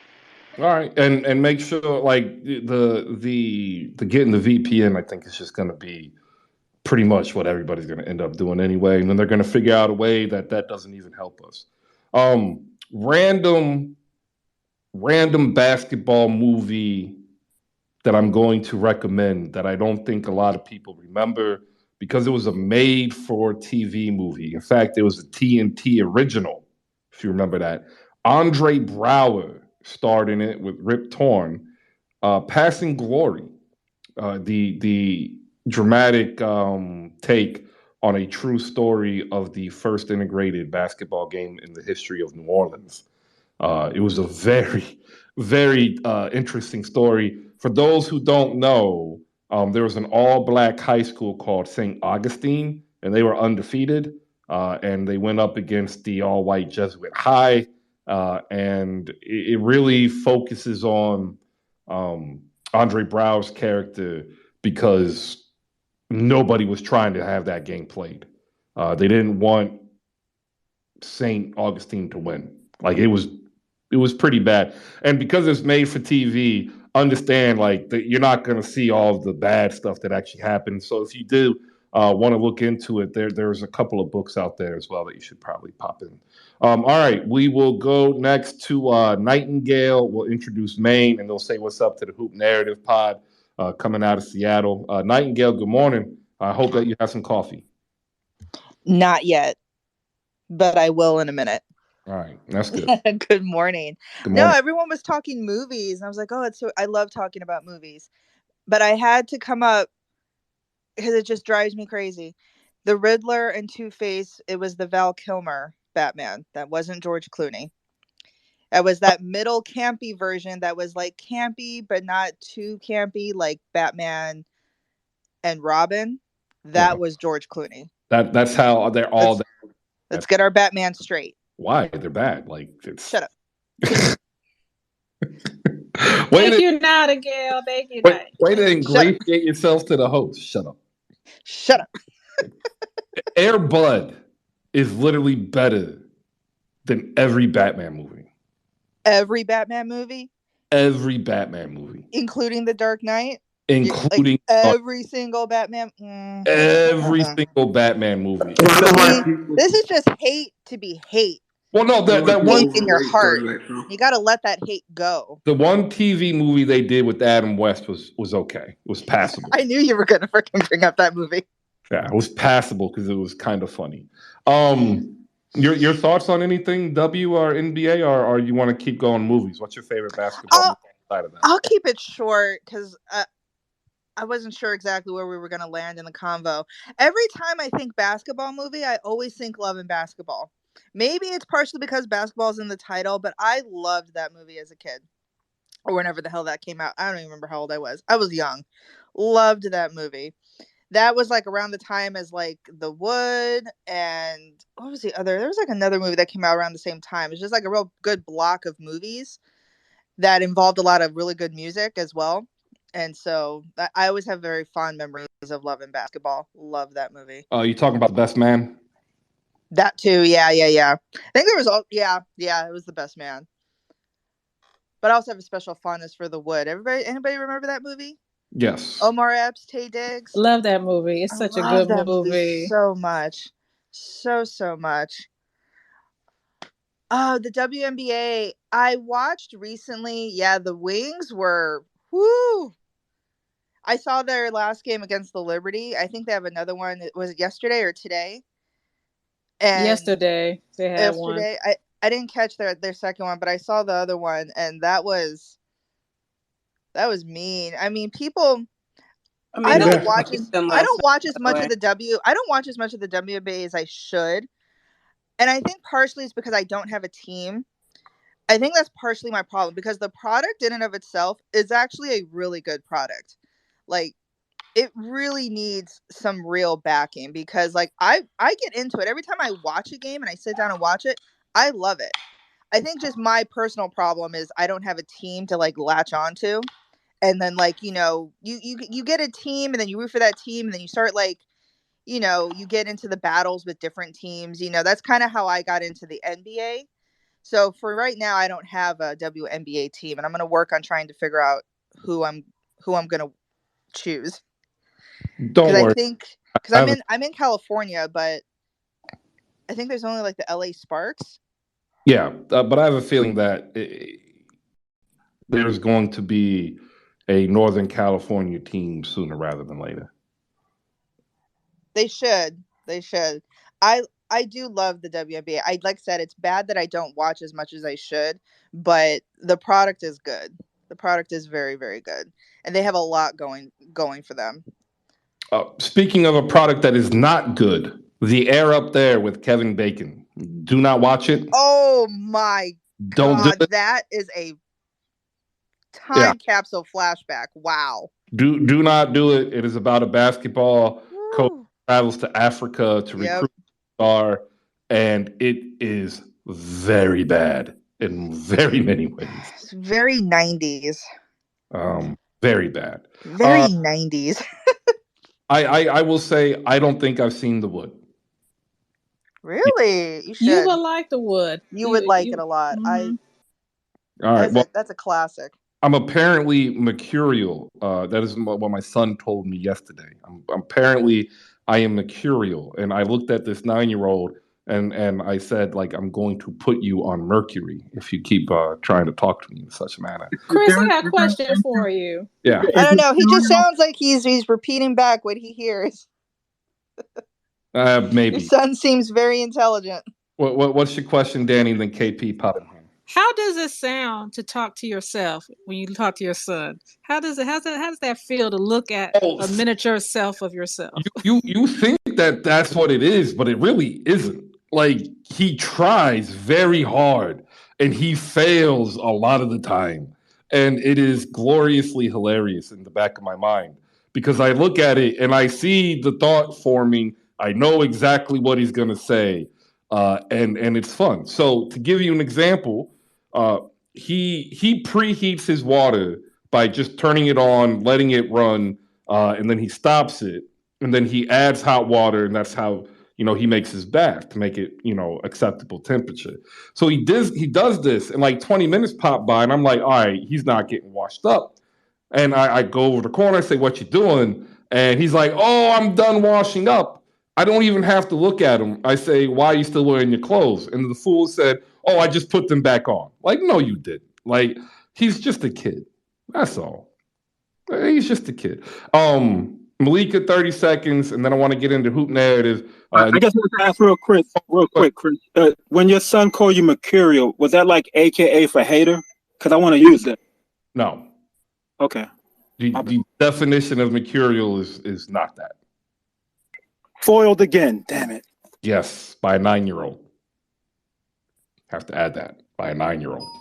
I don't even know what mercurial is. Subject to sudden or unpredictable changes of mood or temperament. Wow, he is pretty smart. Yes. Thank you. He is. And it's annoying.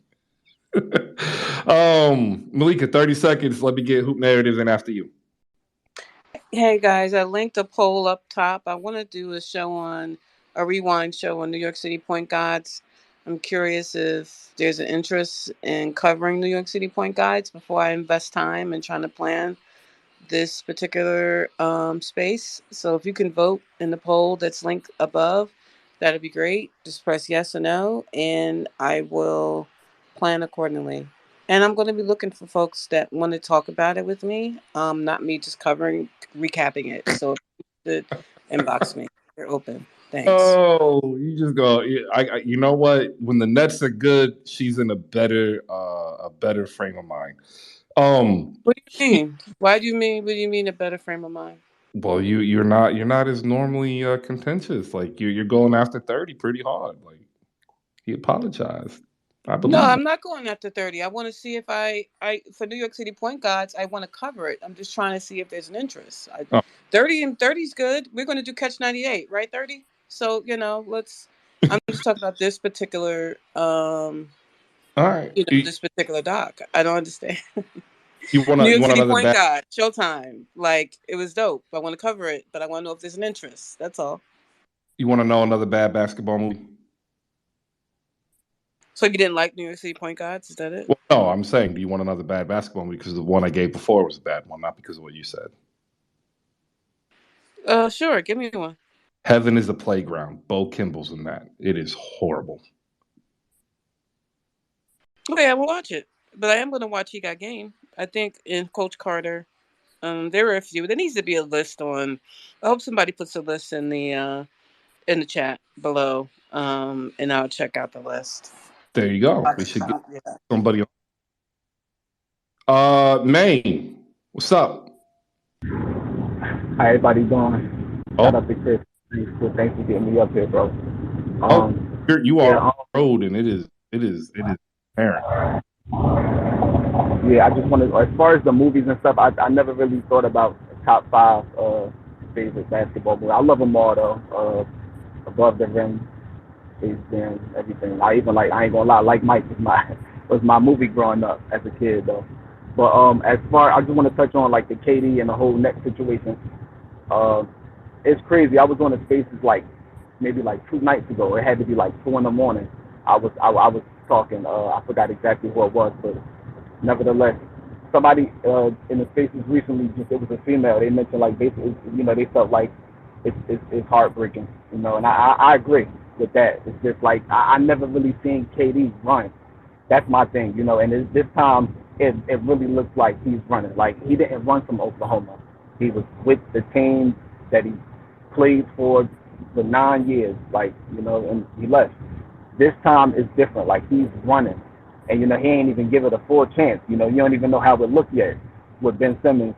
So that's what really is damn, But I want to mention something that I know nobody's talking about, nobody probably really cares about, and I'm not trolling. I'm being, so serious with this. I just honestly feel we talk about, okay, KD got to win the championship. Before you get to the finals, you got to get out the first round first. You got to have a great regular season. You got to start with that. And I feel like it might not matter to some people, but I feel like if KD, honestly speaking, if he put himself in a position where he could win that MVP trophy again, I know it's not a championship. I know that's the most important thing, and nobody cares about it. I know it's just a regular season award, but if KD could win MVP, it'll be a lot fulfilling to his heart, to his mind, to the team, because it still shows a lot of character trait in your organization. You still bring the MVP back to the city. You got to be doing something good. Now you can't help it by averaging a lot of points, being a number 1, number 2 seed, playing efficiently. You send KD to the line, he's going to give you 90% of those too. 54, 90, if you could. If you do great things and that's the way it unfolds, that'd be great. I know, like I said, I know it's not the championship. And, I know people downplay MVP because you see Nikola Jokic won back-to-back and he ain't go far. But if he can do that again, if he could win MVP again, it'd be great for his career, for his legacy, for the team. I think that's also something that he can really go for. Honestly.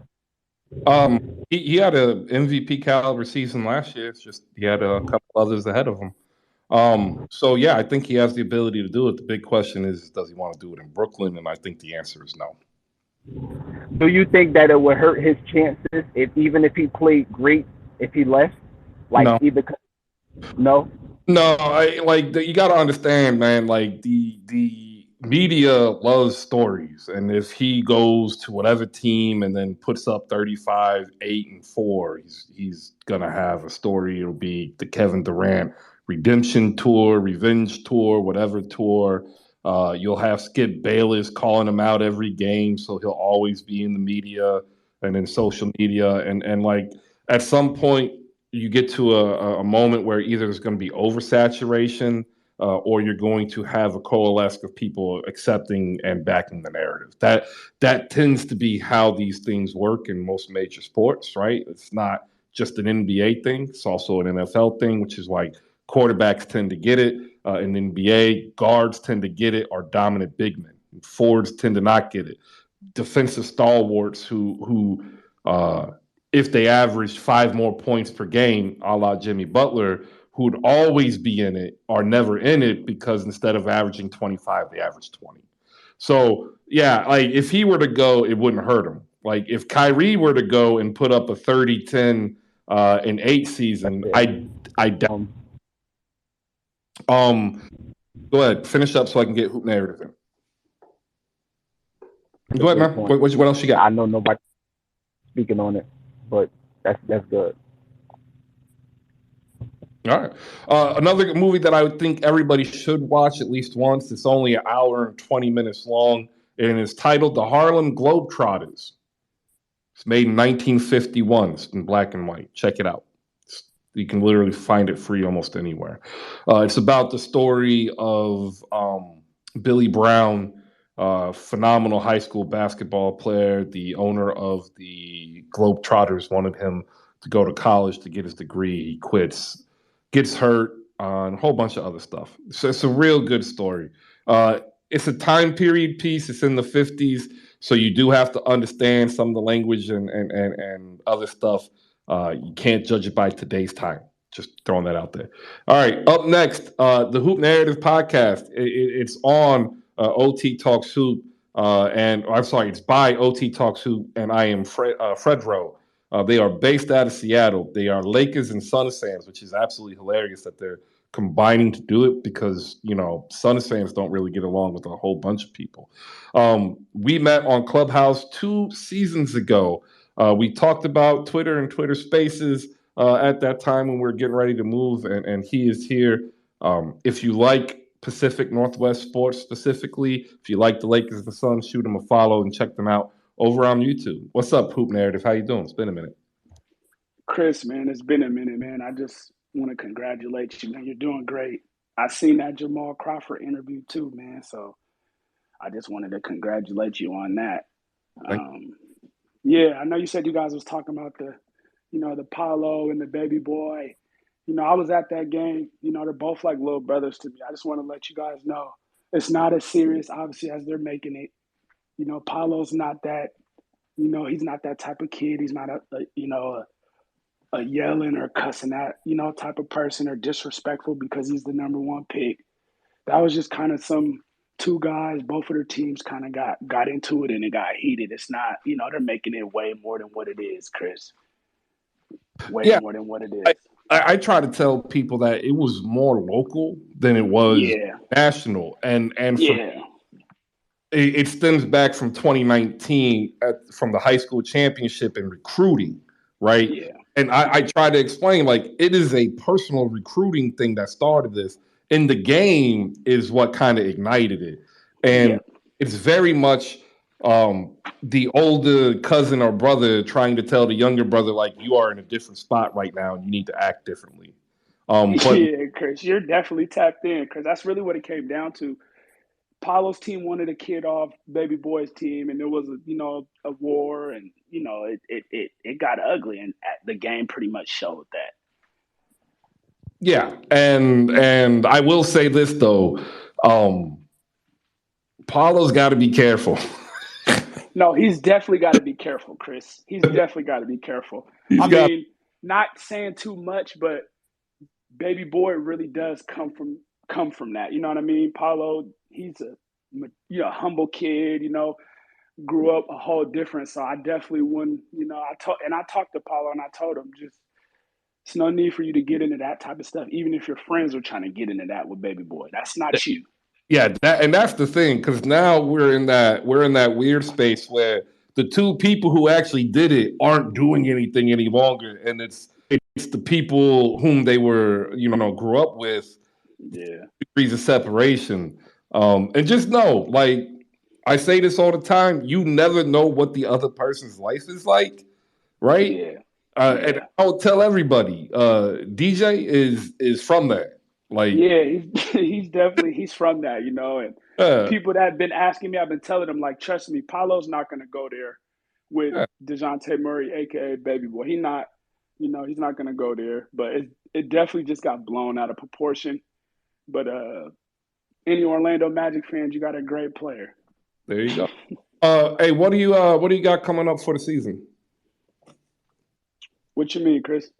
For your podcast, you guys, you still ripping and rolling, or are you taking a break? Oh yeah, we took a little break, but we definitely finna rip and roll. That's why I kind of went to Isaiah Thomas's Zeke in to kind of network and politic with some people.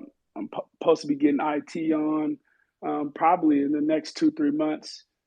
Baby Boy as well. Baby Boy, he wanted to come on, but a lot of people hit him after that Chris Haynes interview, and he thought I wanted to talk about his street life. And I'm like, I already know about that. I want to talk about your basketball life. So I'm going to get him on. And then lastly, we're going to start the new season with those two and then finish with Paulo. You know, the number one pick. Got to do it. All right. Love it, man. You got to So keep us informed so we can share it here so people can hear it. I got you, man. Thank you, Chris. Keep doing your thing, baby. Yeah, appreciate you, man, and keep doing yours. And yeah, if a lot of people discount Seattle, y'all, you shouldn't. Follow Hoop Narrative. Seattle has always had a thriving basketball culture that is completely separate from any city you've ever been to. It's definitely worth the hit. Danny Main, Hoop Narrative, is up here. I want to take some time out, though, to shout out K. Lou, one half of the Women's Basketball 9450 podcast on 265 Media with Daniel Artest. Look, the W is in a position caused by their own actions. Everybody has an opinion on how they want to support the W. And being a man, I can only support it by talking about it, by saying I watch it and proving the fact by talking about it. And this is what K. does on the 9450 Women's Basketball podcast. He is 100% in, just like Daniel Artest, in promoting women's basketball through the WNBA and, more importantly, beyond the WNBA, how they play overseas, what they do in college. So make sure you tap into K. Lou and the 9450 crew because they added a wonderful voice who covers some WNBA teams like the Chicago Sky and Dallas Wings and 808s and Snack Breaks. Great basketball minds. And you know what? The only way they get more support is by saying support them. So that's why I'm singling them out and saying I'm appreciative of your years of work now, K. Not just 1 year, but years of work and lifting up the voice of women's basketball. Appreciate you, man. Also in here is Saint from Nets Kingdom. If you are a Nets fan, this is somebody you definitely want to tap into. You can catch the Nets Kingdom crew on YouTube with Saint, Nets Kingdom AJ. They are also on Spotify with Scoop B. And misery loves company, and you can be miserable together. And that's what you should do because it's funnier that way. And then we can laugh at you later. And the man who claims that I am not a Sixers fan, Sosa, is in the building, ladies and gentlemen. Like Sixers Twitter, like they disown me anyway. So like to have somebody else tell me I'm not, it's all good. But make sure you tap into Sosa. He is in every sport, and if you know, and if you don't, you should probably follow because you already do some DFS or you do some gambling and you suck at it. He doesn't. Like, he really doesn't suck at it. He's pretty damn good at it. Sosa, what's up, man? Good morning. Oh, it's Heat fan Chris. How are you, man? You good? All well? Like, what's real funny is like the Heat fans tried to recruit me, right? And I'm like, nah, man. And then they called you out for siding with them. They called you out for being for pretending to side with them. That is one person doing it for comedic purposes, and you know it. That's why you're laughing. But real talk, I said this back in June. KD to Philly, big soap opera if it happens. But I also said Philadelphia is the only team that gave them an offer, right, that they would improve on. Tell me I'm wrong. No, I can't. I know people are like enamored. Like, listen, I think the Jaylen Brown thing is an issue for me because they just made the finals. If you ask me if I would give up Jaylen Brown, I would because I think KD is like that. I mean, I know he's 34. People can keep bringing up whatever they want, but that Brooklyn in general last year was just a disaster from top to bottom. And there's just some things that I think people just want to avoid without using context. But I don't think any team offers like a better group of players with upside and future potential than Philadelphia, unless you're getting some level of an all-star. I mean, I don't see, I mean, I don't think any teams are giving up like an all-star that I've heard of outside of Jaylen Brown. Have you? No, the only one again was Tobias, and that's if you just count him because of that 1 year. Yeah, I mean, and then obviously Tobias' contract looks crazy because obviously you got a max player, and he's the first player to ever play for 4 teams and get a max deal, which again should tell you that it made no fucking sense from the jump. Right? Oh, man, it makes no sense. The owners screwed themselves over so bad with that CBA deal. So, and I like Tobias. He's a very good guy. Actually does a lot for Philadelphia. So like living out here, obviously, like I'm a fan of the guy. Very, very nice guy. But I mean, by no stretch is he, a max player. But yeah, I mean, listen, I think that Philly would be the only thing left. I mean, only place left. I know people have, I know we all know that KD loves basketball, and I think that's what a lot of fans are harping on, like that he'll just say, "Fuck it, I'll play ball." But I think the biggest situation is the fact that Kyrie didn't get his money, and I think that KD felt betrayed by the organization by them not doing that, because when he pulled up, it was supposed to be him and Kyrie that ride it out together. I really think that's like the biggest sticking point. That and Steve Nash was working for Bleacher Report as a soccer analyst when he got hired by the Brooklyn Nets to be a basketball coach. I don't know if anyone has an issue with that, or anybody makes the correlation that Sean Marks was his teammate for 2 years in Phoenix, and that's how he really ended up getting the fucking job. That, and he's white, so like pulling no punches. I mean, I made the joke that Joe Tsai wanted to hire Steve Nash for intramural soccer. I mean, I made that joke when they hired it because it didn't make any sense. And Chris, how long have you been watching basketball? 30 years. Right, in your 30 years, right? Do you think that Steve Nash can tell Kyrie Irving to play defense if Kyrie Irving's ever watched tape of Steve Nash play basketball? No, absolutely not. I want y'all to really think about this. You never saw Steve Nash play defense a single time as a player. Why the fuck would you listen to him when he tells you to play defense? And also, remember, these are guys that competed against him while he was still in the league, respectfully. And none of them respect him, because every one of them think of him as the most overrated MVP of all time. I mean, if you look at the list of the last 30, if you look at the list of the 30 MVPs from 1990 to 2020, one name sticks out like a sore thumb: Steve Nash. People are going to say Derrick Rose, but remember, Derrick Rose had a catastrophic knee injury. If you look at the list, literally, Steve Nash looks like he should not be on the list based on who else is on it. It's one of the craziest lists you'll really look at. Because when I say he's the most overrated player ever, well, the only people that jump in are Phoenix Suns fans, right? But and there's a few Mavs fans that'll hop in here. But bro, the year before he went to Phoenix, he had the exact same stat line career-wise as Bob Sura. my thing for the people who argue pro Nash is, then why aren't we giving the MVP to Chris Paul? Because Chris Paul put up more points, same amount of assists, more steals. In fact, actually, he led the league in steals for 6 years, right? Because he wasn't a white coach that was labeled innovative Frankenstein. Yeah. So, like, that is one way to look at it. The other way was the league's fatigue meter, right? And we've talked about this before in terms of like Giannis fatigue, LeBron fatigue. There was a huge Kobe fatigue. A lot of people don't remember it because we tend to remember Kobe positively. He averaged 35 fucking points a game, and they didn't give him the MVP, dog. I know. I'm not agreeing with it. I'm just laying the fact out that there was an anti-Kobe sentiment. Like, don't be trying that sneaky shit with me. So it just don't make sense to me. I still try to figure out what those writers were looking at. Well, the killer part, they gave him 2. That's what killed me. Like, I don't care fine, give him 1. Fine. And then they came back. That's what killed it. Like, they should have just picked somebody else, right? Yeah, like, again, man, it's innovation. I guess it's maybe something. That's what they try to use. That's what they label it as. They label it as a level of innovation.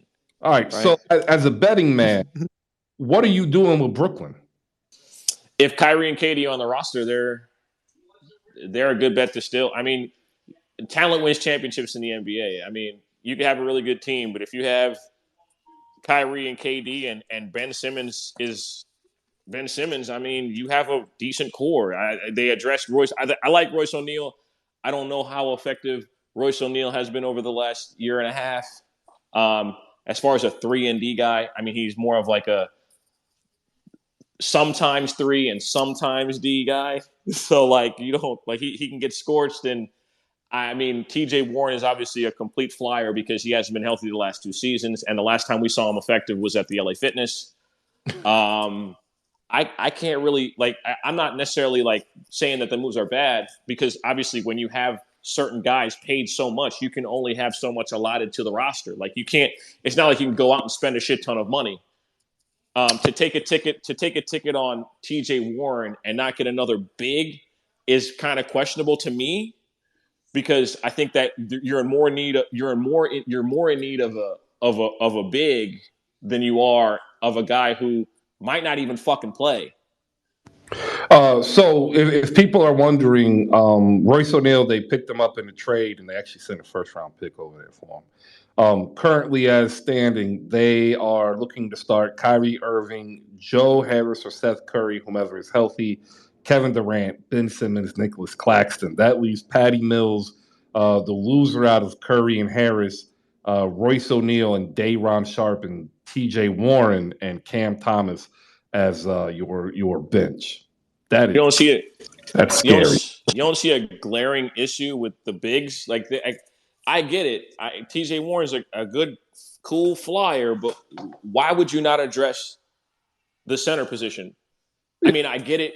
I mean, I don't get it. I don't understand that at all. This is the saddest part: is they have 3 players 6'10" or higher, and that is Nick Claxton, Ben Simmons, and Kevin Durant. And I get it, small ball. And if we listen, you want to know my bold prediction for the NBA this season? What's your bold prediction? My bold prediction is that we will see teams play zone like at the highest clip we've ever seen ever. I agree. I think because if you watch the finals, they played zone.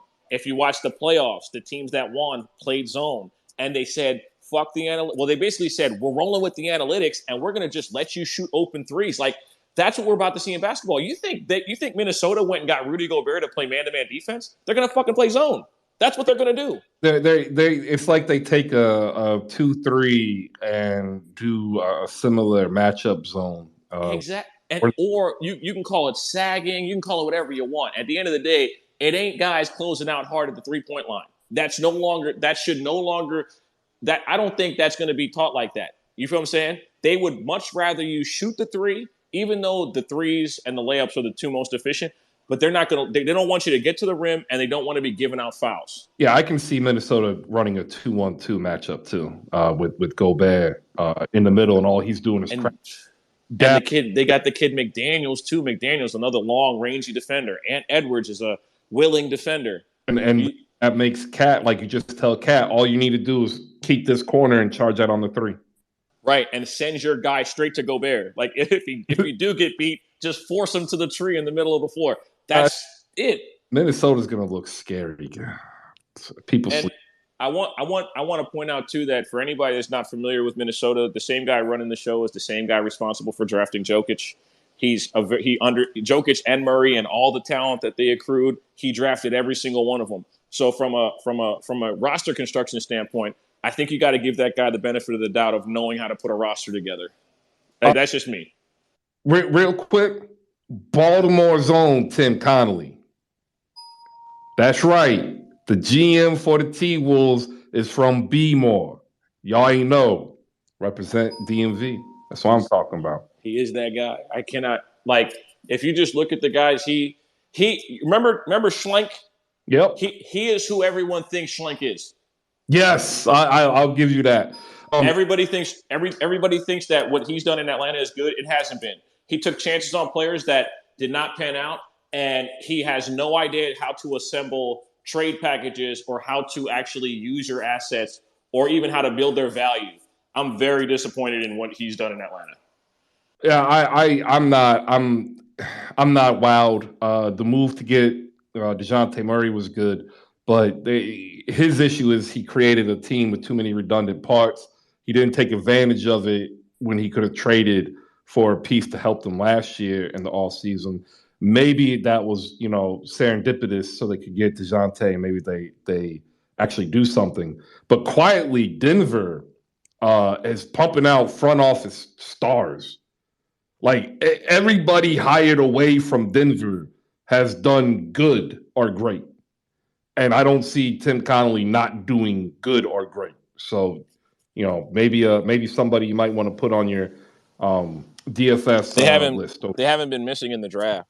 Two teams that haven't been missing in the draft: Denver and Memphis. I mean, you talk about their ability to analyze talent. I think if I was going to say over the last 3 or 4 seasons, they're probably the best to me. All right. I want to get Saint from Nets Kingdom up here because, misery loves company and the Nets suck because Nets are back to being the Nets. Been a minute. How you doing, man? You good?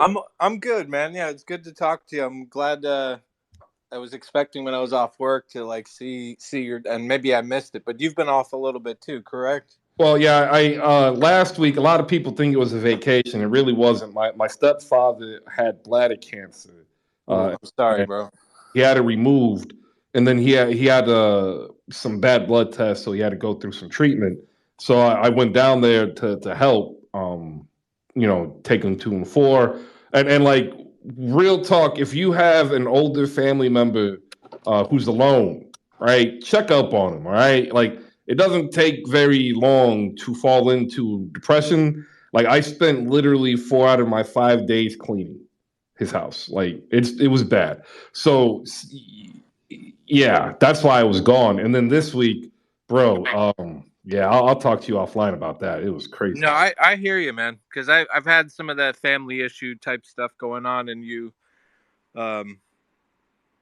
right on the money that you you need to reach out always. Yeah. You have no idea what a phone call will do. Oh no, I mean I was how you are, or yeah, even going and visiting if you're closer. Unfortunately, like I am, I'm not. But yeah, I was talking to him 3 times a week. I got down there, bro. Man, everything was filthy. Also, Chris, my bad. I go ahead. forgot Hoop Spaces. I don't be cussing. Forgive me for that. I forgot I was in Hoop Spaces. My bad. Yeah, I know. I was gonna say something later. Like a lot of people are like, I just realized. Like I was like, I'm so used to talking like that. My fault. yeah, Apologies. it's good. Oh, good. I appreciate it. Minding that's culture, people. Like it's culture. Saint, like this has been one sucker punch after another, and then like once you were able to get the breath back in and your solar plexus didn't hurt, somebody came across and just backhanded you across the jaw. How is Nets Twitter surviving, man? How y'all doing? I had a really bad abuse joke because I'm a product of abuse. So I'm like, unless you have taken punches your whole life, this ain't shit. But no, you are for me, bro. Listen, I've been a Nets fan my whole life, so I'm used to the misery to some degree. But this hurts just that much more because you get way up, the expectations are high, and it's just season after season, situation after situation. And I literally been saying it since the off season. I'm like, it just right when you think you might get some calm, like you said, something happens. And I've never felt comfortable since the Harden trade. I think there's a few of us that were a little bit ahead of the curve on the expectations and reality of the Nets last season. And it took a while for some fan bases. I mean, some of the people in the fan base to kind of catch up and look at the reality that we weren't going to win anything, that it was going to be a disaster ending to the year, and the offseason was going to be interesting because I never was especially when it came to Kyrie, in my mind, I was like, I just knew that when they sat down to do the contract, some drama was going to happen no matter what. So I was prepared for that to some degree. And I wasn't surprised what happened there. But the Kevin Durant thing, that kind of took me, I understood, first of all, Sosa was hitting on the money with a lot of the things he was saying about the Nets in that situation.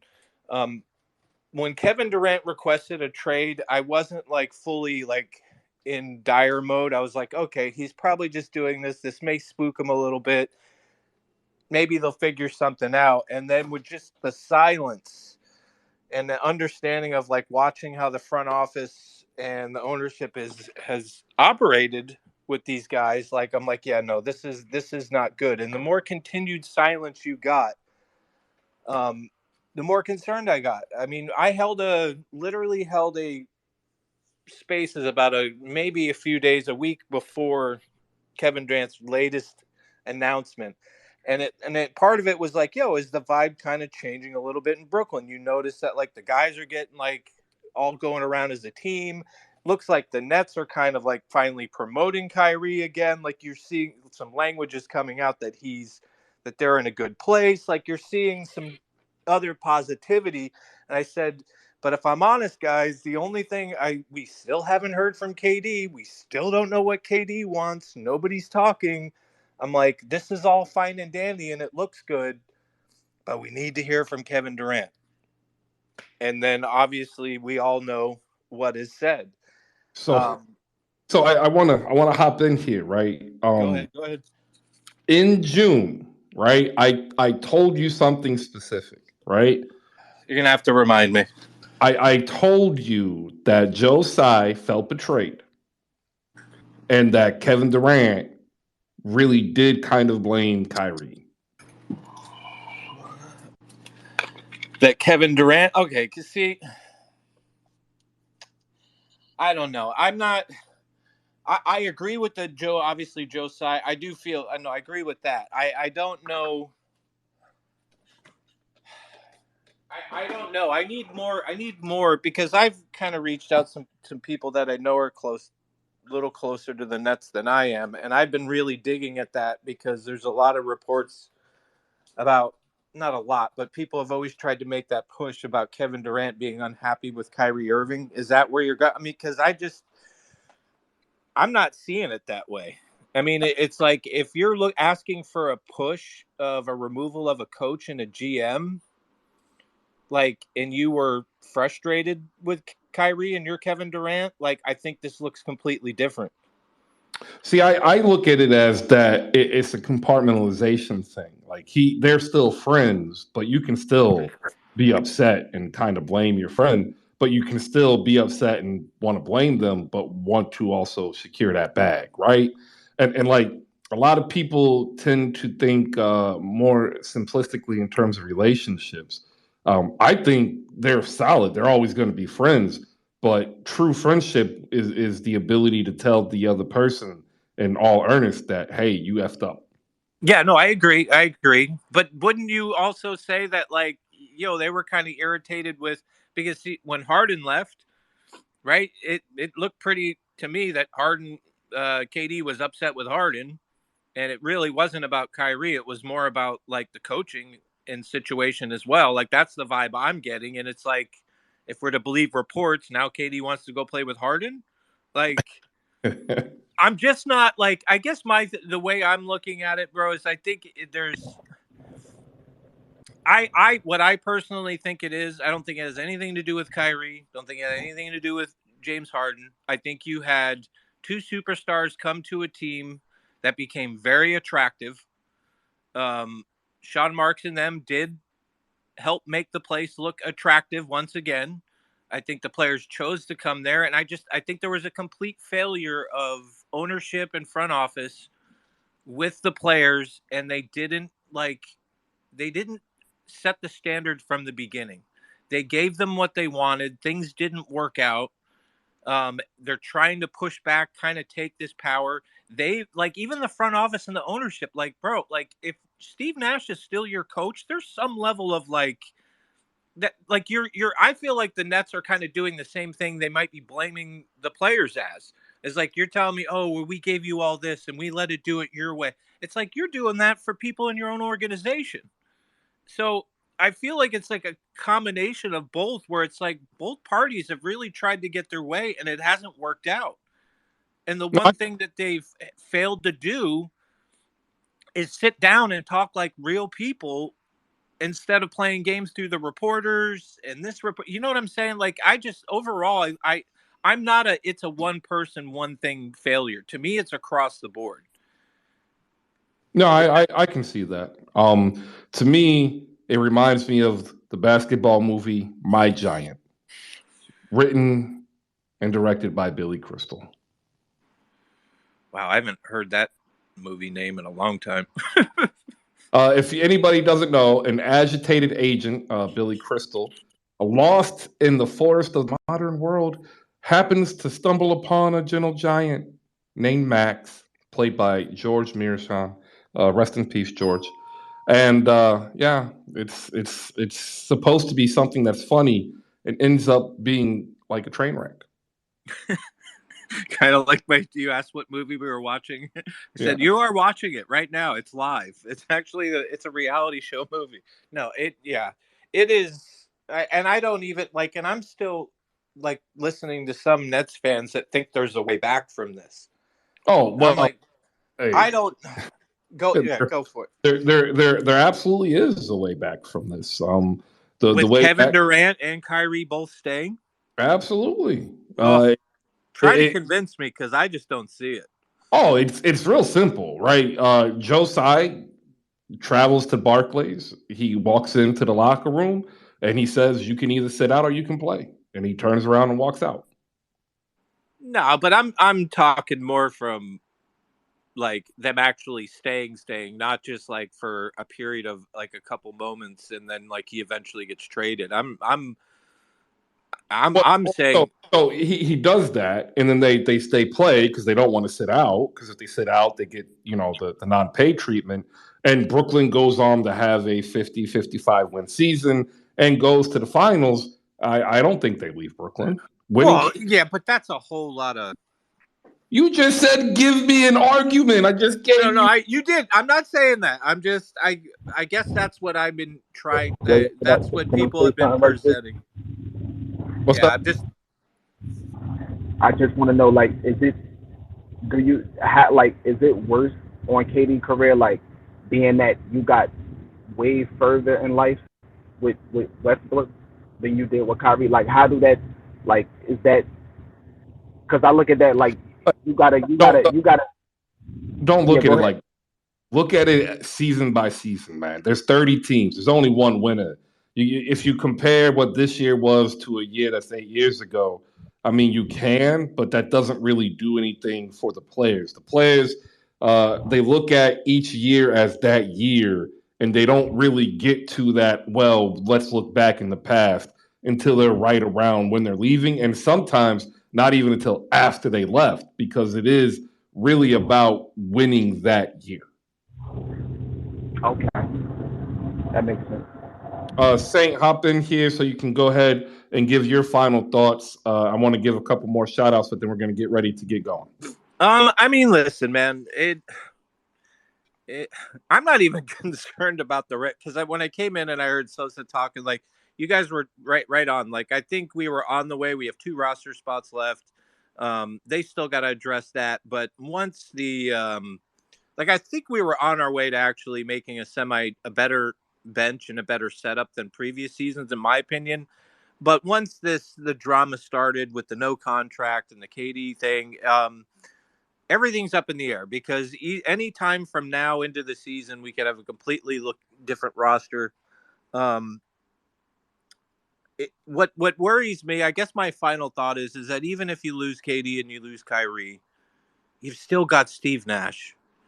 And to some degree, you still I'm kind of half and half on Sean Marks a little bit. I give him credit for the past, but think I'm not impressed with the last couple of years. It's even if you move those guys off, you're still remaining with some of the we're still gonna see a coaching staff or a coach that, I mean, I hope not, but I just feel like you're still stuck with some of the problems. And I kind of look at it, it's I wish if we were going to move off those 2 players, that we could move off our coach and move off our GM, slide Jeff Peterson in there, and start over then. Because that's what it feels like. I understand the desire to remain competitive, but unless your trade value goes up for either of them, and we actually get something that is going to keep us continually competitive and make you something positive for the future, it's almost feel like there's another disaster waiting in the wings. Yeah. And that's where I'm at. And it's sad. It sucks. It's really as a fan, and that's the biggest thing out of all of this. Like, and I feel like this for any team that is, it's like it's getting to the point in the NBA where fandom, like being a fan of a team, like they really don't care. They really don't care about the fan anymore. And you start to feel like a sucker after a while with the money you spend on jerseys, the money of like trying to take your family to the game, like just so many, like buying season tickets, like just the amount that like fans have to spend to invest in this situation. And you just keep seeing either players or front offices, like, you know, organizations make moves where they're like, yeah, we love you, we care about you, but at the end of the day, it's like they make you feel like a sucker sometimes. And that's where it's heading for me, where it's like I'm never going to stop being a fan, but my level of participation into giving you money is going to drastically drop. Man, that is. Do I get a bell for that? Yeah, I'm sitting here like Nets need to listen. Like that's a fan revolt talking. Like that's not Oh good. yeah, no, straight. Like I'll still do the pod, I'll still do the show, like I'll still talk. Like I'm never gonna stop because it's a love of basketball. It's the love of the team. But if I'm being honest, I'm like looking at it from that perspective. Like I know people, you know these people. I'll say this and shut up because I know you want to move on. Like I know people that have not renewed their season tickets. That as soon as they found all this out, literally got an email right afterwards saying non-refundable. So it's like it's like I'm at that level where it's like, listen, I'm gonna be a net fan, but I don't have to support the current situation by giving you money, and I also don't need to go buy your shoes. I also don't need to buy your jersey. I'm not a stan, so I'm never gonna follow you around the league. But it's frustrating, man. It really is sad to watch what some organizations like forget the value of a fan. I think that has really gotten worse in sports. Like some teams you can tell the value, but some teams like Brooklyn, you have good players, but you ain't won shit yet. You ain't done nothing. You're walking around like you're already at the top. You ain't at the top. I'll leave it at that, my friend. It's gonna be pretty funny when Ben Simmons is your best player. Oh, stop it! Stop. Maine, give me. I'll give you 30 seconds. Give me your last basketball take. My last. Hey, listen. I want to say something, and listen. I'm being, like I said, I'm being dead serious. It's never trolling. When I ask these questions, I really want to know. So, this don't have nothing to do with, I guess, the Nets per se, but it's still basketball. Like I truly don't understand this, and I want somebody to forever just break this down to me. Like, how do this work? This new rule, this new thing that they got, the playing, like the playing tournament. My thing is, the only reason why I asked this question is because, like, for an example, like last year the Nets. Okay, well, yeah, it do deal with the Nets because they wasn't a playing. How were you a playing team? Were you like when you went a 7th seed? Like they was the 7th seed in the East, right? Like how my thing is, if it's 1 through 8, that's my, like, I don't get it. The standard in the playoffs is the seedings 1 through 8. If you make the playoffs, how are you a playing team? I don't get it no more. It's no longer 1 through 8. It's 1 It's through no longer okay. It's 1 through 6, 7, 8, 9, and 10 playing a play-in. 7, 8. Okay, that's okay. Yeah, and then the winners of the 7, 8, and 9, 10, or whatever matchup, 7, 10, 8, 9, they play, and then that figures the 7. Okay, that's crazy. I understand that. That's crazy. I didn't know 6, 7, and 8 didn't count because that used to always count too. That's weird to me, but I hate the way that is now. It'll grow on you a little bit, I think, in a few years, because I think this is really just the first phase in creating separate NBA content. You'll see like a interseason type tournament, very similar to the Commissioner Cup and the WNBA. I think you might even see in the next collective bargaining agreement where they actually changed the entire format of the season structure. But we won't know until next year. Appreciate it, Maine. I want to give a couple more shout outs before I bounce out here. We're going to talk to Mackenzie and Danny on the way out. CJ, the Unathletic Podcast, drops on Fridays. A member of the Hoop Spaces community, just like you. If you're listening, make sure you check it out. He's just a regular dude who loves sports and talks about it. Edwin Garcia of LakersTakes.com. eCreates88 is the new handle. It used to be Lakers Takes. I gotta remember that, man. People who change the handle, they gotta let people know. I get lost. But saying that, if you have a Lakers question, this is the guy that you want to follow, because he's not going to stop asking that question until he gets an answer. And he's actually fairly connected within Lakerland as well as Sparksland now, covering the Sparks because, it's depressing this season. I don't really want to get into that. And also shout out Josh Rodriguez, host of the Dime NBA on Ball is Life, one of the most lighthearted and yet basketball-centric podcasts that you can listen to. It's a quick listen. That's how good it is. You can sit there and check it out for 48 minutes and an hour's worth of work. Also, a podcast produce award winner. He produces so well that they gave him an award, which is really weird because when you talk to him, he'll tell you straight up that he doesn't deserve the award, but somehow he won it. So make sure you head over to the Balls Life Network and check out the Dime with Josh, the Dime NBA with Josh. Mackenzie, good morning. How you doing? Good morning. How are you? I'm good. Well, I'm going through it as a Nets fan, but nothing new. I came up here because I was going to add on to what Saint was saying about what's going on. The problem I'm having is I don't think the organization is realizing how much money they're about to lose. Because we have the new TV deal coming up. You think they're going to get those slots for the TV deals if you have no true stars in your team besides Ben Simmons, and that's kind of it?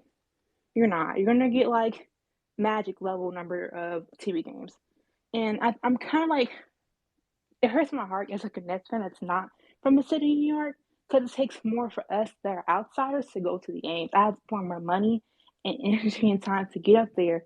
And when I get to the arena, I'm going to spend a boatload of cash because I don't have the opportunity to come to the next game. I can only afford to go to a few per year. So it makes it disheartening. It's I'm planning up here to spend thousands of dollars to go to New York, take time off of work to go up here for a team I love so much. And for them to disrespect us constantly as fans is do y'all really care about y'all fan base, or is it just for money at this point? Because if it's just for money, it's still a team at that point.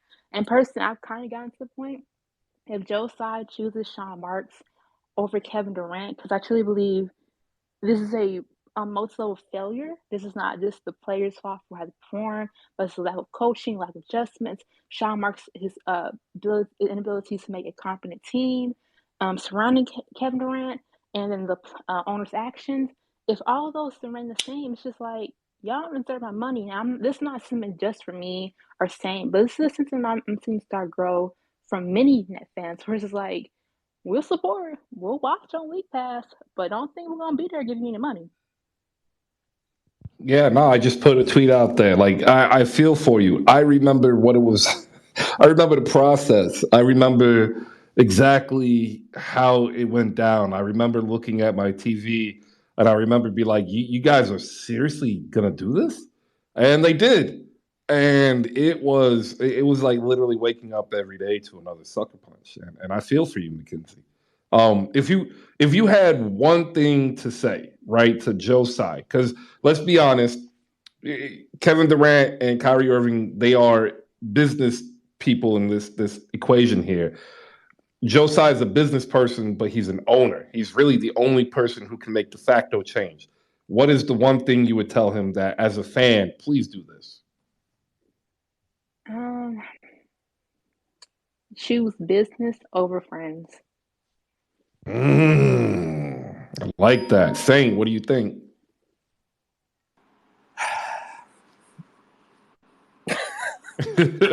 I think you need to have Mackenzie, bro.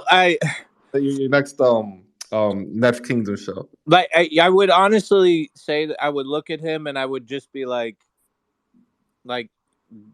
first of all, I would my first thought is, do you realize like how you're not going to be relevant probably for another close to 5, 6, close to a decade. You'd have to get lucky.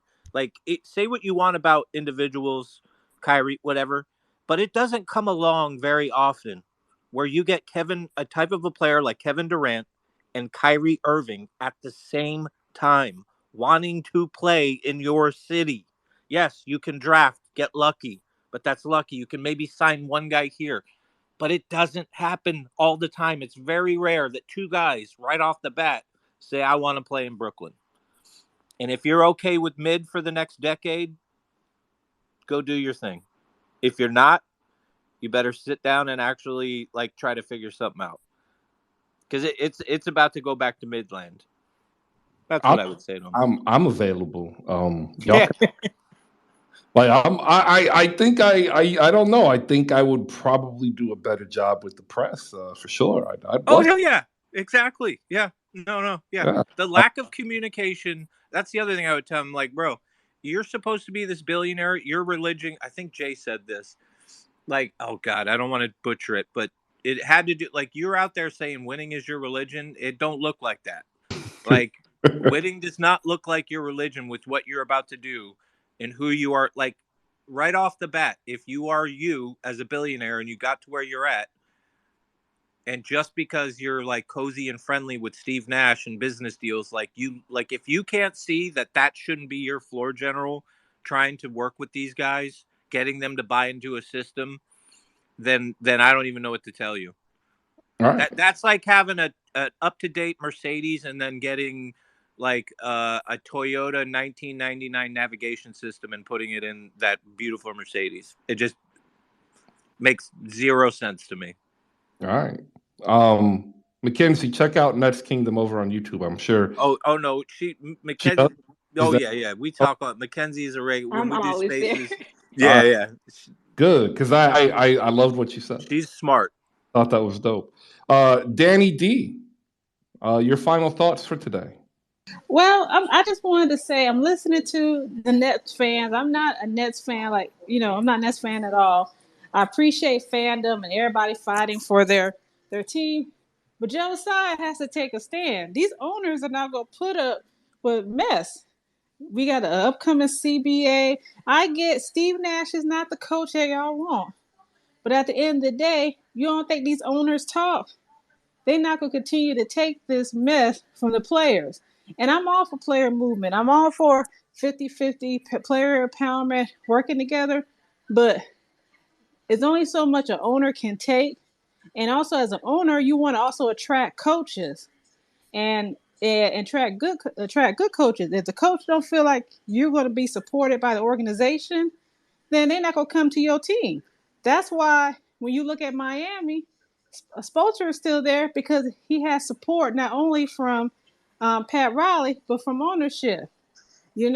Same thing when you look at Golden State.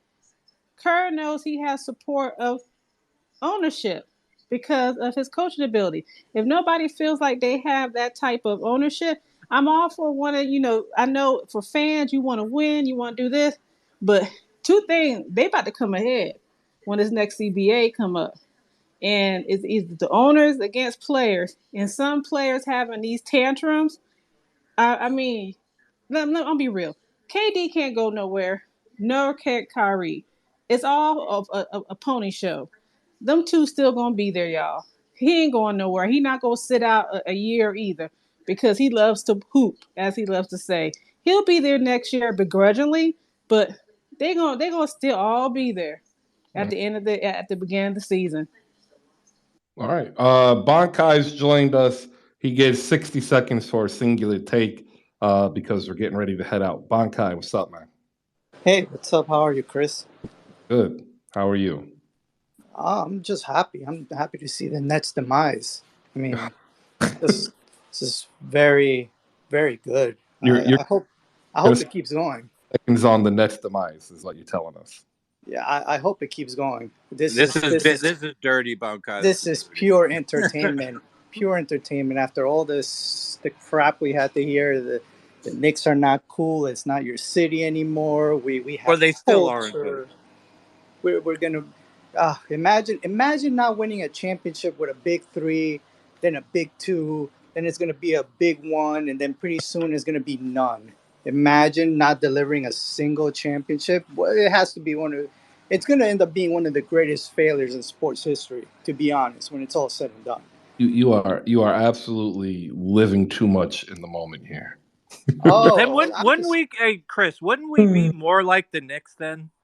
Hey, I, at least the Knicks are more stable right now, so you can't even say anything. Dude, but I was you gonna say, can't even talk with a big chest about all that. We'll be just like you. we would have No, the the Knicks will be in a better spot moving forward the after Kyrie and KD leave. the closest you can compare is the Amari Stoudemire Knicks. No, like Yeah, him and Carmelo, I yeah, wasn't guess. that supposed to be like the old New York is back, and they were back all right for like 30 games. All right, ladies and gentlemen, we are getting ready to go. There is a poll up above, ladies and gentlemen, and it's for Malika Walker, right? New York City point guards. If you don't understand the culture of basketball in regions, you really need to check this out, right? I said it earlier when the Hoop Narrative podcast was up here. Seattle is a phenomenal basketball city, and a lot of people just simply don't know about it because it's Seattle. Well, New York literally born what is modern basketball culture.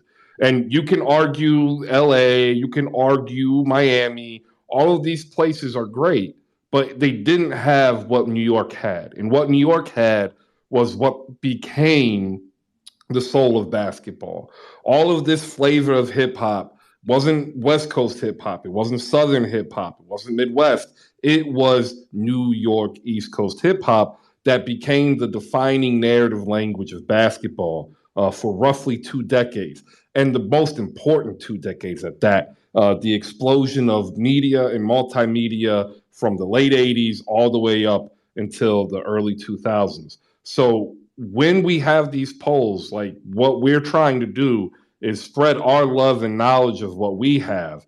But we also want to know what you want to be able to do in terms of interact with this content. So the poll is up there. Would you like the rewind to do a space on the New York City Point Guards documentary, which is on Showtime Basketball? You can vote below. I have already voted yes.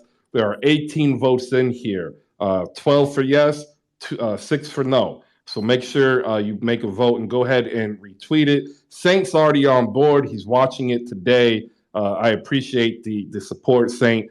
Malika wants to come up, but unfortunately, I'm getting ready to end. I have two things that I do want to end on. The first is a non-basketball one. It is a shout out to James White retiring from the NFL and from the New England Patriots. I'm not a huge football guy any longer. I have my own personal issues with what the NFL has done. However, I have met James White twice. He does not remember me. I am a peon. I am a nobody. That man is nothing but one of the most professional athletes I've ever met in my life. I saw him shake every hand and sign every autograph for about 6.5 hours in the freezing cold. All right. I respect that. And that's why I'm shouting out James White as he calls it a career after 8 years in the NFL. And then the USA basketball team has set their 12-man roster for the second round of World Cup qualifiers. We were 5-1. Canada was 6-0. They were the only American team undefeated. We will be in a pool that will be facing Brazil, Uruguay, Mexico, Puerto Rico, and Colombia. We have to be at least Uruguay and Colombia to secure a World Cup qualifying out of the second round, which means we'll get that spot in November. Canada is likely also to qualify in November. And then the next best record will probably come between Venezuela, Argentina, or Brazil. And then they'll take the fourth team with the best record, and then those will be your World Cup qualifiers. Here's the roster. Two names I'm going to give the last are the two that you really want to pay attention to. Michael Frazier second, Langston Galloway, David Stockton, DeQuan Jeffries, John Jenkins, Eric Micah. These are all people who were in the previous window in July. They're adding the following players: Tyler Kavanaugh, Malik Ellison, DeJuan Hernandez, McKinley Wright, and the two players that you should probably pay attention to, because these are two players who might be picked up on a 2-way or a 10-day or even right into the G League team. Robert Woodard II, he was a second-round pick out of Mississippi State. He was an SEC Defensive Player of the Year 2 years. And Mac McClung of Lakers and Warriors lore and fame, they will be on this roster as well. Those two players, I believe, will probably be what propels Team USA to a victory in round 2 or leg 2 or whatever they call it. All right, I'm going to leave you with one last basketball movie that everybody should probably watch, and I know many of you won't. Most basketball movies are supposed to be lighthearted, or they're comedies, and there are occasionally some that are sad and dramatic. This one, however, is a little bit different. It is a documentary, and the documentary is so good that Ben Stiller bought the rights to it, and I believe he tried to get funding for a movie for it. But the documentary is called Quantum Hoops, and some of you have heard me talk about it before. It is about one team who literally went 21 years without a single victory for the basketball team. The Caltech basketball team, 21-year losing streak. This was a documentary done by Rick Greenwald. He's done other docs that have been great. He personally financed it, bankrolled it, and did everything, and it never really popped off until like after Moneyball became famous. It's narrated by David Duchovny. If you are a certain age, you'll hear it and you'll automatically think X-Files. But this is the story really about the love of the game of basketball, right? Spoken from a position of nerds. It forces you to view basketball differently than what most people view basketball as. And that's really what I appreciate about it. So you can find it pretty much anywhere because it is a doc. Make sure you check it out. Quantum Hoops. It's by, once again, Rick Greenwald. All right, that's it. That's the show. I want to say thank you for everybody for popping in, making any part of your day, part of Hoop Spaces. We appreciate it. And when I say we, that's all the content creators and everybody who comes up and interacts. If you listen to podcasts, do me a favor. You need to check out a great podcast. I just recorded it. It is up there. It is Miles and Jack Got Mad Bootsies. I want to give a shout out once again to Jabari Davis, who got me onto this pod. It is NBA backed and iHeartRadio backed. It's one of the best podcasts I've ever been a part of. You can hear that these two guys, they're just about hoops and fun. So if you're about hoops and fun and positivity, check it out and support my man Otis Thorpe for his Hall of Fame nod, because he's never going to get it, even though he should. All right, that's it. I'm out. Here's some music. See you tomorrow, 10 a.m. And once again, I'd like to thank everybody for coming in and remind you that this space is not sponsored. I have no sponsorships because for whatever reason, brands aren't here yet on Social Drop in Audio unless you have 200,000 followers or something. Yo, shout out to Chris, bro. Thanks for getting me up here, bro. Appreciate it, man. Absolutely, man. No problem. We're going to work on your mic, though. You sound like you're wearing some knockoff earbuds and like you're out there in the valley. Hey, Chris, no Luke Cornett for Team USA? This is qualifying. We don't need the greatness of Luke Cornett for qualifying. We need the greatness of Luke Cornett for actual medal games. Point for Barkai. Tomorrow, 10 a.m., we will be here. Hopefully you will. Download the copy of Mad Boosties for a dope basketball podcast. I talk about Sixers and stuff. See you tomorrow.